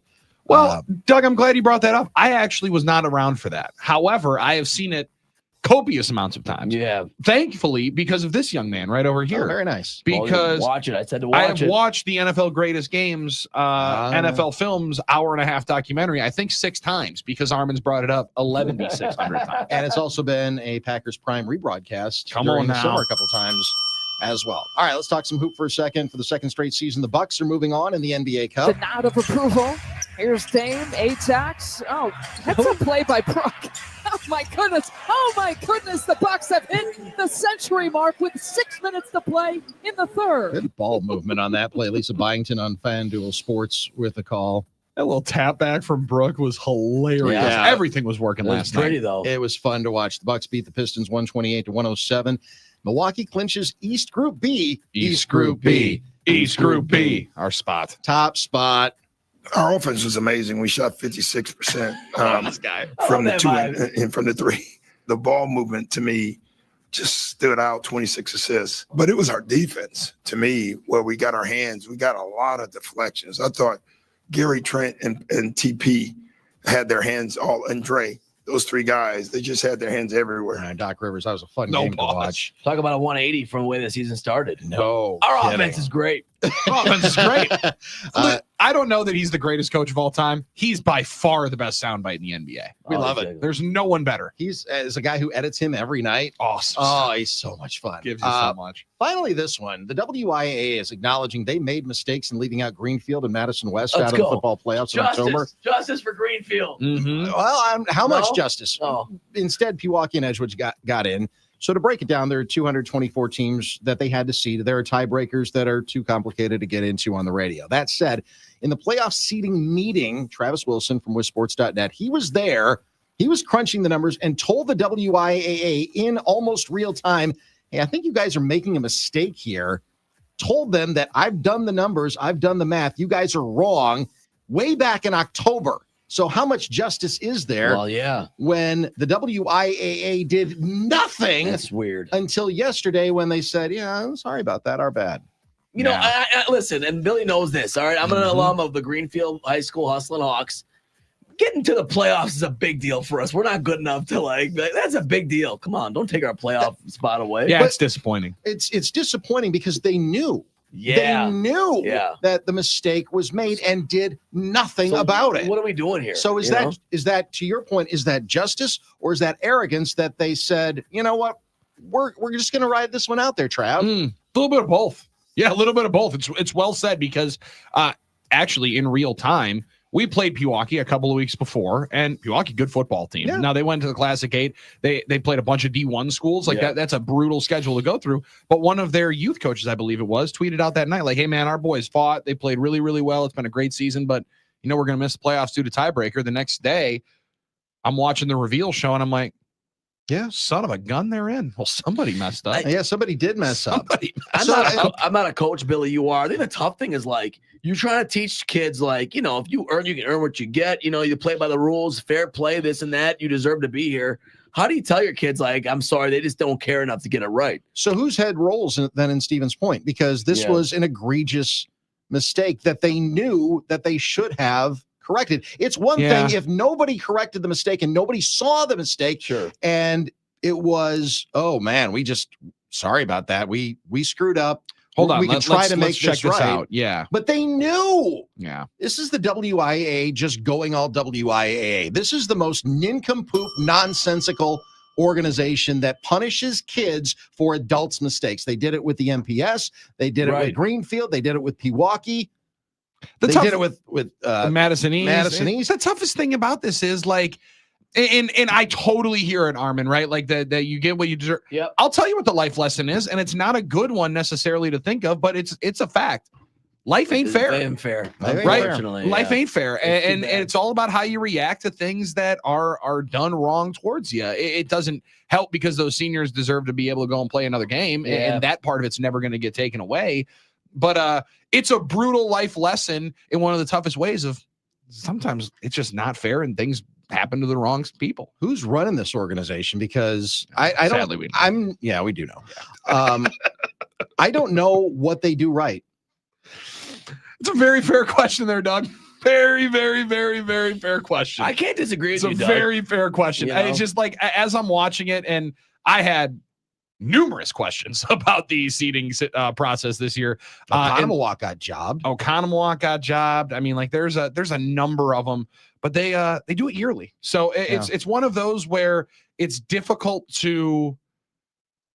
It almost feels like you're just insane, just continuing to yell about it because like it never seems to really get rectified. Well, my thing however, is, if nobody's bringing attention to it, then it just continues to skate, and that's the chicken and the egg, the more frustrating part. Do you feel insane and continue to drum the beat of how on earth are we messing up year in and year out? Or you just say, it's like the NCAA. I mean, everybody loves the tournaments because you go to state. It's a well-run tournament in and of itself. Right. I mean, when they get there, but just the process of getting there, like you said, you're just banging your head up against the wall. There are so many mistakes that are made. At the end of the day, whether it's the NCAA, whether it's the WIAA, you're supposed to be a student athlete advocacy organization, not punishing kids for the mistakes of adults. And that's all both of these NCAA, WI, that's all they seem to do. In that scene, it's crazy how that happens. And a lot of times it's the adults that generally are messing the stuff up. That's what I'm saying. For the kids, year in and year out. And you're right. That Pulaski Bayview thing is another one that sticks in my head. Sticks in your mind. Yeah, no doubt about it. Of a clerical error because so you give him a 2-year suspension. A lot didn't make sense there as well to punish the kids for that, right? You know. Well, I was talking about it with Don Wachillis, who does the 414 Sports Show, and right here on the game, and you can find the podcast on the iHeartRadio app. And he's like, "Well, Billy, as bad as it sounds, I'm sorry. Like I working at MPS, like you do have to hold that guy accountable." I'm like, "Oh, absolutely. Yeah, you hold the adult accountable. You hold the adult accountable, 100%. and then we find a way to be able to rectify it with the kids." But it's difficult. A lot of times, there's rules are rules. Rules are rules, and we can't change it man. up. Yeah, it's an interesting one. We're getting Bricky in here. West Pier feels like they got screwed. Kiel feels like they got screwed. It's a mess. It generally is. But you know what's not a mess? Doug Russell Sports Updates. Thanks, They're buddy. always fantastic. We appreciate it, you. man. Thanks, man. Enjoy Potawatomi Sportsbook tomorrow. Always Don't lose too much money. You so won't. good. You probably won't because you're smarter than I am. I hedge my investments. Smarter than I am. Appreciate it, man. All right, thanks, guys. All right, we got one question for all of our listeners each and every week. It's who do you love? It's presented by the Potawatomi Sportsbook, where Doug Russell will be for game day tomorrow, starting at 3:00 as the Packers get ready to take on the Detroit Lions. And it is where we go for who do you love? We ask that each and every week. It's a rather simple question, Armin. Who do you love in the NFL this week? And this week's caller for week 14 picks is Alex in Cambria. Come on, Alex. That's what I'm talking about, Alex. Welcome in. Welcome to No BS on the 877-794-1973, NicoletLaw.com talk and text line. Let's deliver that first winner. What's your first pick? Steelers. Taking the Pittsburgh Steelers. The Steelers are going to be a team that I think a lot of people are investing on here, Armin. Laying 6.5 at home, especially when Jameis Winston is still praying to be delivered from pick sixes. I get that. I understand why, but I just feel like when it's the Browns, I mean, I don't know if it's going to be what you expect it to be. Does that make any sense? It is a divisional game, you know what I mean? and things are always tough, Yeah. and things are always tight. That's one winner. Alex, what's your next one? I don't like the Vikings, but I'm picking them.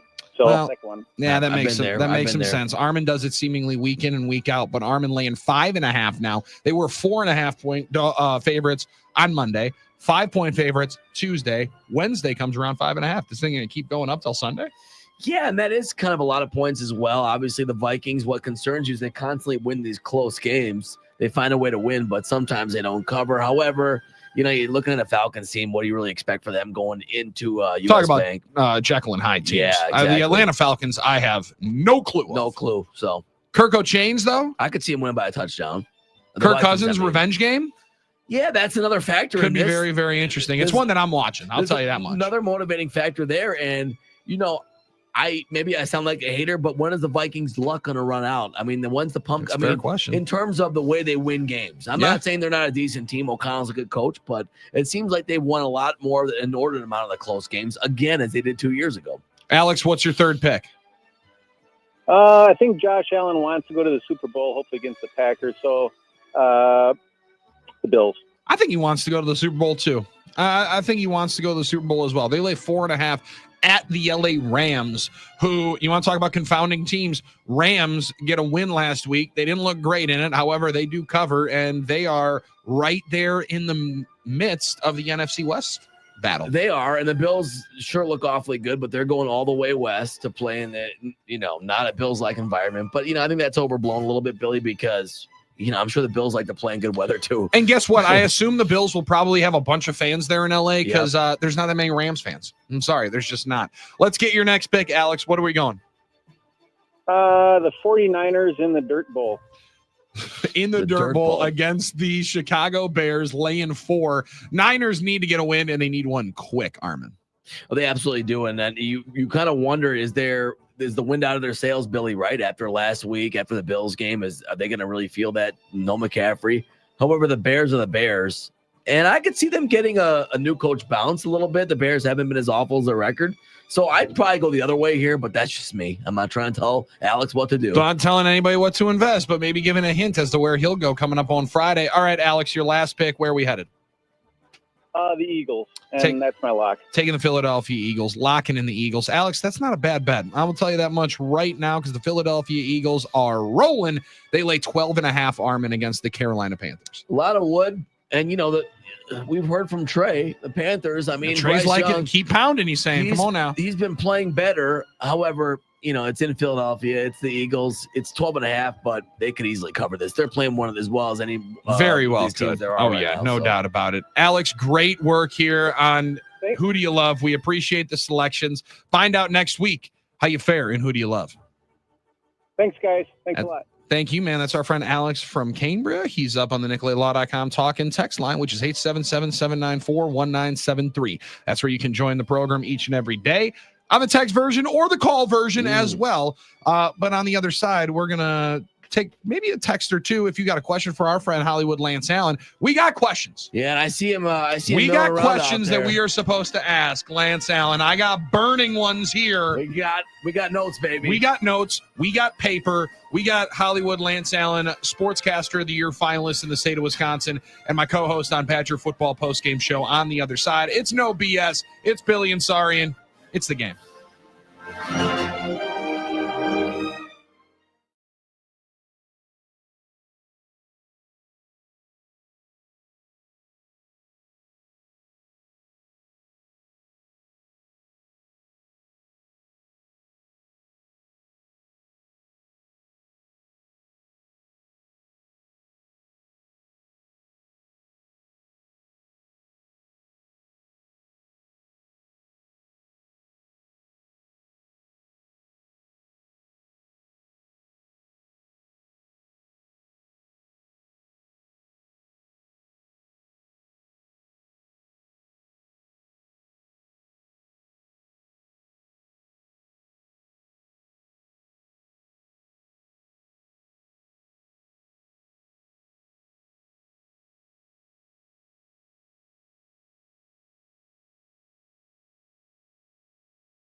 Oh, come on now.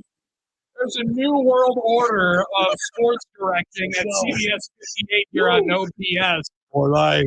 William Sarian on the game, and there he is. Hollywood Lance Allen turns into Hollywood Hulk Hogan, jumps over to CBS 58 and jumps on the video screen and jumps on No BS. Well, man, Hey, it's good to be on No BS with BS. Every time I'm here, I'm going, no offense, Armin's awesome.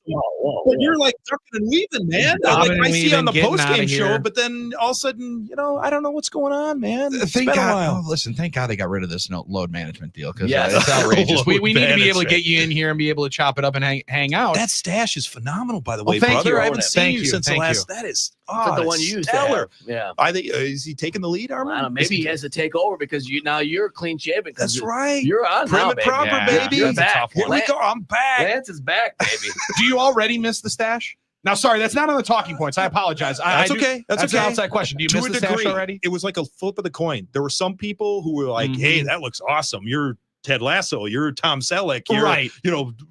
Ron Burgundy, whatever." And there were other people that just freaked him out because I'd never done it before. So I get it, Billy. People are used to what they're used to. They're used to what they're used to. They want to know what they're going to see, and they're used to seeing Lance Allen on their television doing the news and doing the sports on weeknights, 5 to 10. And you're going to be able to see him now on CBS 58. So excited about the gig. I'm Congratulations. extremely excited. Thank you. And you guys knew about it. We did the Badgers post-game show and Radio Network and iHeart and stuff here. And it was awesome to work with you guys in the bridge. And now we're with CBS 58. Really exciting day. Already made my debut this morning. Come on now. 6:45. Yep. Here Love we go. that. I'm like Love you that. guys. I'm like 20. I'm like Billy, Armin, 20. And you too. Like you guys are workaholics. It's 24/7. I was on there at 6:45. Because you love it. I love it. Yeah. I'm going to be back on the air at 12:30, CBS 58. Come on now. Now, you want to map all this out? 4 o'clock, I'm on air. Let's 5 go. o'clock, Lisa Byington on CBS 58. Right, let's go. 7 o'clock, you got to flip over to the M. Come on now. WMLW. I can't wait for Bucks, this. Hawks. Yes. Okay, Let's so go. it's channel 49 over the air. I know we got like antennas and all that stuff, rabbit ears, whatever. I got mine at my house. Yeah. Or channel 7 on the Spectrum, whatever. So Bucks game, Hawks tonight, then flip back over to 58 and you can see me break it all down. That is And beautiful. I love that. 6:30 to 11 o'clock, I'm on the treadmill and I'm loving life and I'm caffeinated and here we go. They hit you right away with the first big day. That's what I'm talking about. You There's guys, no better way to start. You guys Why know- would you not debut at WrestleMania? I got big arms and broad shoulders. Bring it on. My back is strong. Let's go. Why would you debut at a house show? You might as well debut on the biggest day of the year. PLE, baby. That's It's not awesome. pay-per-view anymore. It's PLE. That is awesome, man. Premium live events. So in the midst of these illustrious talking points, now got some things that I got to ask you here. Please. All right. Yeah. Now, first off, in the midst here, graduated from the University of Wisconsin-Madison. Not going to say the year. We already People- done that. Allegedly. Yeah. Allegedly. Okay. 28 years in Milwaukee as a sports anchor. True. And now this one I have been wanting to ask you because I didn't even think about it. Yeah. I was one of the 66,000 plus people Hmm. that were at the Brett Favre Hall of Fame induction at Lambeau Where Field were you that at that you day? emceed. Where were you at that day? I was in section 114, maybe. Man, I wish we So- would have known each other back then. Oh, it'd have been I would have incredible. brought you down on the field for the guest question, right, Armin? Yeah, We absolutely. got Billy Absolutely. from Carroll. It would have been yeah. awesome because I was soaked. I was sweating like no other because it was hot. It was as Baking your own hell broth that day? all over the place. Okay. And we got there. It was a family event. But what were you expecting? Because as Good as question. somebody that was there, I didn't know what to expect. Okay. And you're on the field in the midst there. That had to have been a whirlwind. So I'll give Larry McCarron full credit because he said, hey, why don't you do that? And obviously we had roles for that ceremony. Okay. I will fully tell you that I knew somewhat what I was getting into. But when you walk out onto that field and you see, you said it, Billy, it was packed, 66,000. It was like a home game. It was on NFL Network. My relatives in England were watching it. Wow. It was on Wow. Packers.com. So it's not a lie to say millions of people were watching this because it was worldwide. build the bridge for Brett to come back. And all of a sudden, I'm in the middle of that G, and I'm not exaggerating. You know how and you played, you have those moments where all of a sudden it's from Southern Mississippi number, and it sounded like a jet taking off. Like Yeah. I could not hear Bill Jarts because you're on the bottom of the field. And all of a sudden, he walks out of the tunnel, and I kid you not, I took a breath, I said a prayer, and I was like, if you screw this up, it is going to be all over TMZ, YouTube, and every Sure, other sure, form of sure. social media. You better nail this one. And if you look at the official photo, God bless the official team photographer for the Packers. He Yes. said, if you never sell this photo, and I'll show you guys the photo later. If you never sell this photo, I will let you have one copy of this photo. If you look at the photo really closely, I have a piece of paper jammed under my shoe because you're live without a teleprompter. Yeah. Okay, so you have to ad lib, but you know what? Just to make sure I didn't have a brain fart, I had a piece of paper under my shoe to make sure to be able to know ask which one this, you had ask this, go to the video board, do this, do that, whatever, and make sure you don't screw it up. Because it's his moment. It wasn't my moment. Sure. I didn't want it to be about me. And the other quick thing, Billy, and I'll let you jump back in is, okay, knowing TV a little bit, I don't know a lot, but I know I can kind of feel moments. So the crowd, you were in the crowd, they went nuts. It was unbelievable. So you have a person behind the camera to pull the curtain back, Wizard of Oz, that gives you the rap. And I'm like, after 30 seconds, if I cut this off, it becomes more about me and less about him. You can't do it. He leans over to me, gives me kind of the bro hug or whatever. Yep. I didn't know he was mic'd for NFL Films, so my knucklehead buddies are always like, hey, you're talking to Brett again. And I say, soak it in. This is your moment. And I'm on that NFL Films thing for life. It's unbelievable. But literally, I let the moment go, and they're rapping me. And I literally, luckily, I wasn't on the scoreboard. I gave somebody the stink eye, and I'm like, this is not about me. And I turned my back on Brett because he was crying. Yeah. So that way he didn't remember talking to me. That was his moment. And I said, this is your moment. And I let it play out for 3 minutes, and it was a beautiful thing. It just, you got to let it breathe. Dude, it was one of the most, Armin uses this word a lot with fans, and it's very true. Tribalistic moments where you were able to finally say, welcome back, right? As somebody that, he was my first introduction to Packers football as a kid. Yeah. So Brett Favre was Right. everything to me. Right. And when I was a fifth or sixth grader, my teacher, Mrs. Jem, probably listened to the show, and she'll bring it up. I was in tears when I walked by the teacher's lounge and saw that Brett Favre was retiring. So, like, then when he goes and plays for the Vikings, you go through all that whirlwind That's of the emotion. NWO moment. Yes. Yeah, and then when he finally comes back, he, puts his shoes down right in the middle of the ring, his gloves down, and retires a Green Bay Packer. Dude, it was an exultation of frustration, I thought, for the fans. And it did feel like it really hit him. So I've never actually thought about it, but remembering that you were doing it, I was like, what were you planning on going into? Because I didn't know. I didn't know if it was going to be that loud. I didn't know if it was going to be that kind of I didn't ovation. expect it to be that loud. Well, And it was wild. A lot of man. the events you've covered over the years, Lance, you know what to expect to some degree. Super Bowl, things like that. Yes. That one, it was like, we don't know what to expect. I only think maybe, when he flew back on family night, that was the only thing. That was a crazy night. Yeah. Yes. Maybe the only thing that, in terms of memorable moments, that was unexpected. The other thing I tell people, Armin, about my career for the blessed moments that I've had, I never thought I'd cover Super Bowls, Rose Bowls, Final Fours, Ryder Cup in my home state, whatever. But when you're a kid, like what Billy said, we're all Wisconsin kids to a degree. So sometimes you got to pinch yourself. When I was in high school, my knucklehead buddies and I would sit at the cafeteria table and be like, wouldn't that be cool to have a conversation with the head coach of the Green Bay Packers and actually know them more than just, that's the coach? Like, actually, I did the Mike McCarthy show, and I've done stuff with Matt LaFleur. So those people. There's certain people but then you have things that you dream about, like a Rose Bowl. The Brett Favre thing was not something I even dreamed or thought about. It wasn't even a thinking goal. of that. Yeah. And it literally is one of those career moments that you will never forget because it was you, him, 66,000 in a stadium and millions around the world. And now it's on NFL Films, and you literally do a Q&A, and like people are riveted to it, and it's for life. Oh, it was hilarious. It's amazing. It was hilarious. I also I bought the Styrofoam 4. Did you really? Oh yeah. Yeah, I was all on in. it. Also, we went up there with my folks, and listen, I was in college at that time, so I had a designated driver. Sure, of 'cause course. A couple Okay. of my friends also came, and their You're families responsible, came. yeah. Oh, we had fun. I'm sure you did. We had quite a bit of fun because it was a heck of a day to be able to have some fun. Lance Allen in with us, new sports director at CBS 58 in Milwaukee. Let me get through some of these. Born and raised in Wisconsin's Rice Lake. Go the king of Warriors! Barron County. The Warriors, man. Yes, Barron indeed. County, baby. It is a big first day. Bucks are on WMLW here tonight, and you'll be able to watch that. It's channel 49 over the air, DirecTV, Dish, Spectrum. Go and check it out at 7 on channel 7, I should say. Also, here before we let you go, Lance, perfect addition to the hometown sports team. Lance always puts a big emphasis on high school sports and Yes. Wisconsin athletes. Indeed. And you know that. Signing day, and we talked about it with Matt LePay.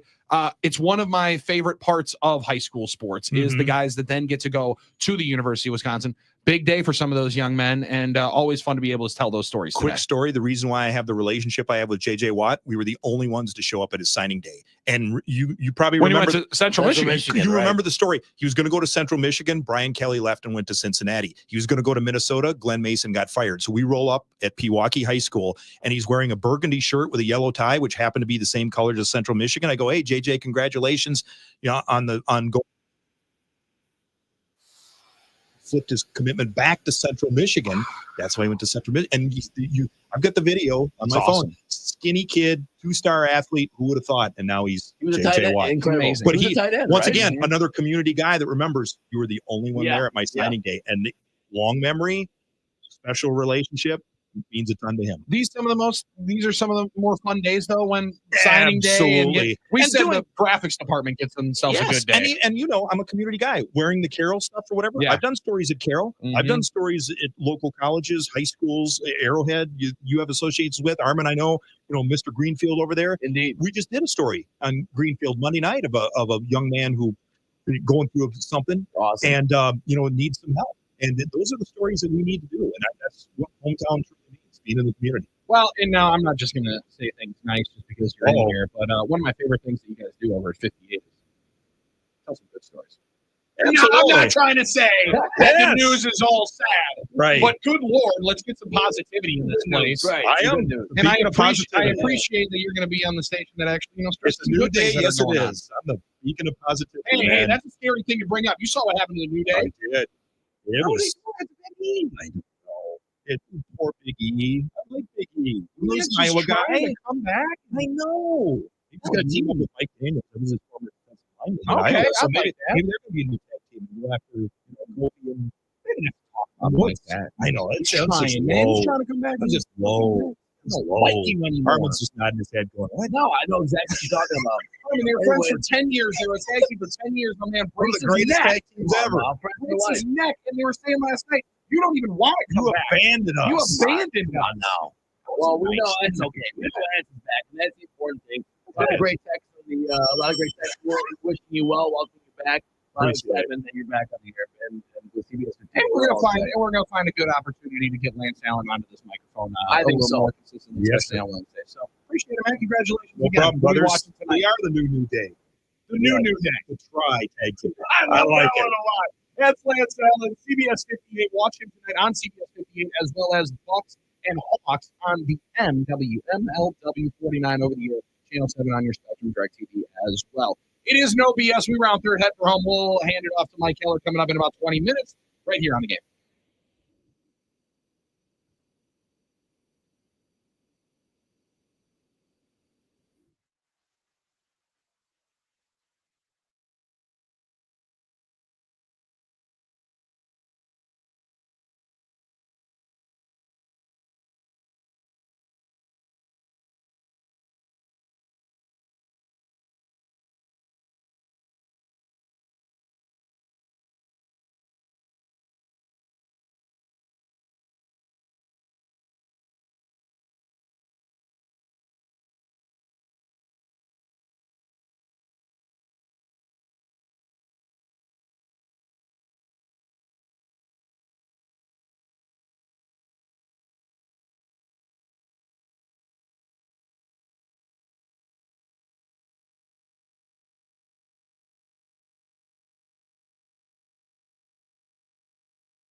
the jam, pump it up while your feet are stumping. And the jam is pumping, look ahead, the crowd is jumping.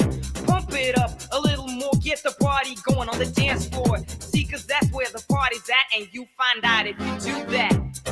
I want a place to stay, get your booty on the floor tonight, make my day. No BS on the game. Billy and Sarian hanging out with you. We're going to get into a Mike Heller conversation coming up in a matter of moments from right now. Always fun to talk to Hollywood Lance Allen. So much fun to be able to think of all the different deals that he has been a part of.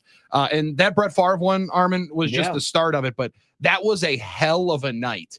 And Lance been around TV in the city of Milwaukee for a long, long time. So I, for one, am very, very happy that he's back. And, you know, that wasn't a social media story yet, Billy. You think about how that might have been covered in That's social fair. media. Yeah, no kidding. It was an internet age, you know, 2008, and social media in some forms did exist, but it doesn't exist in the forms we know of now.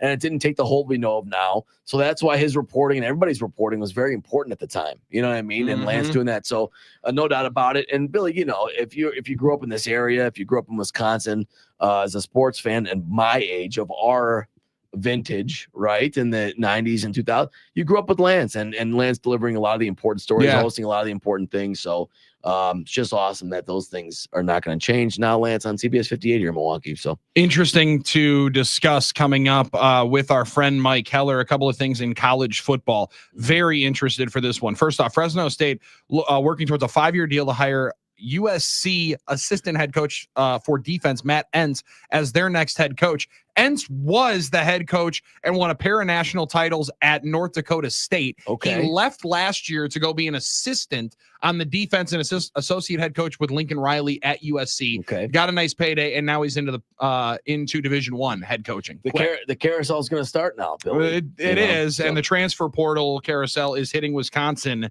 This one is a tough one.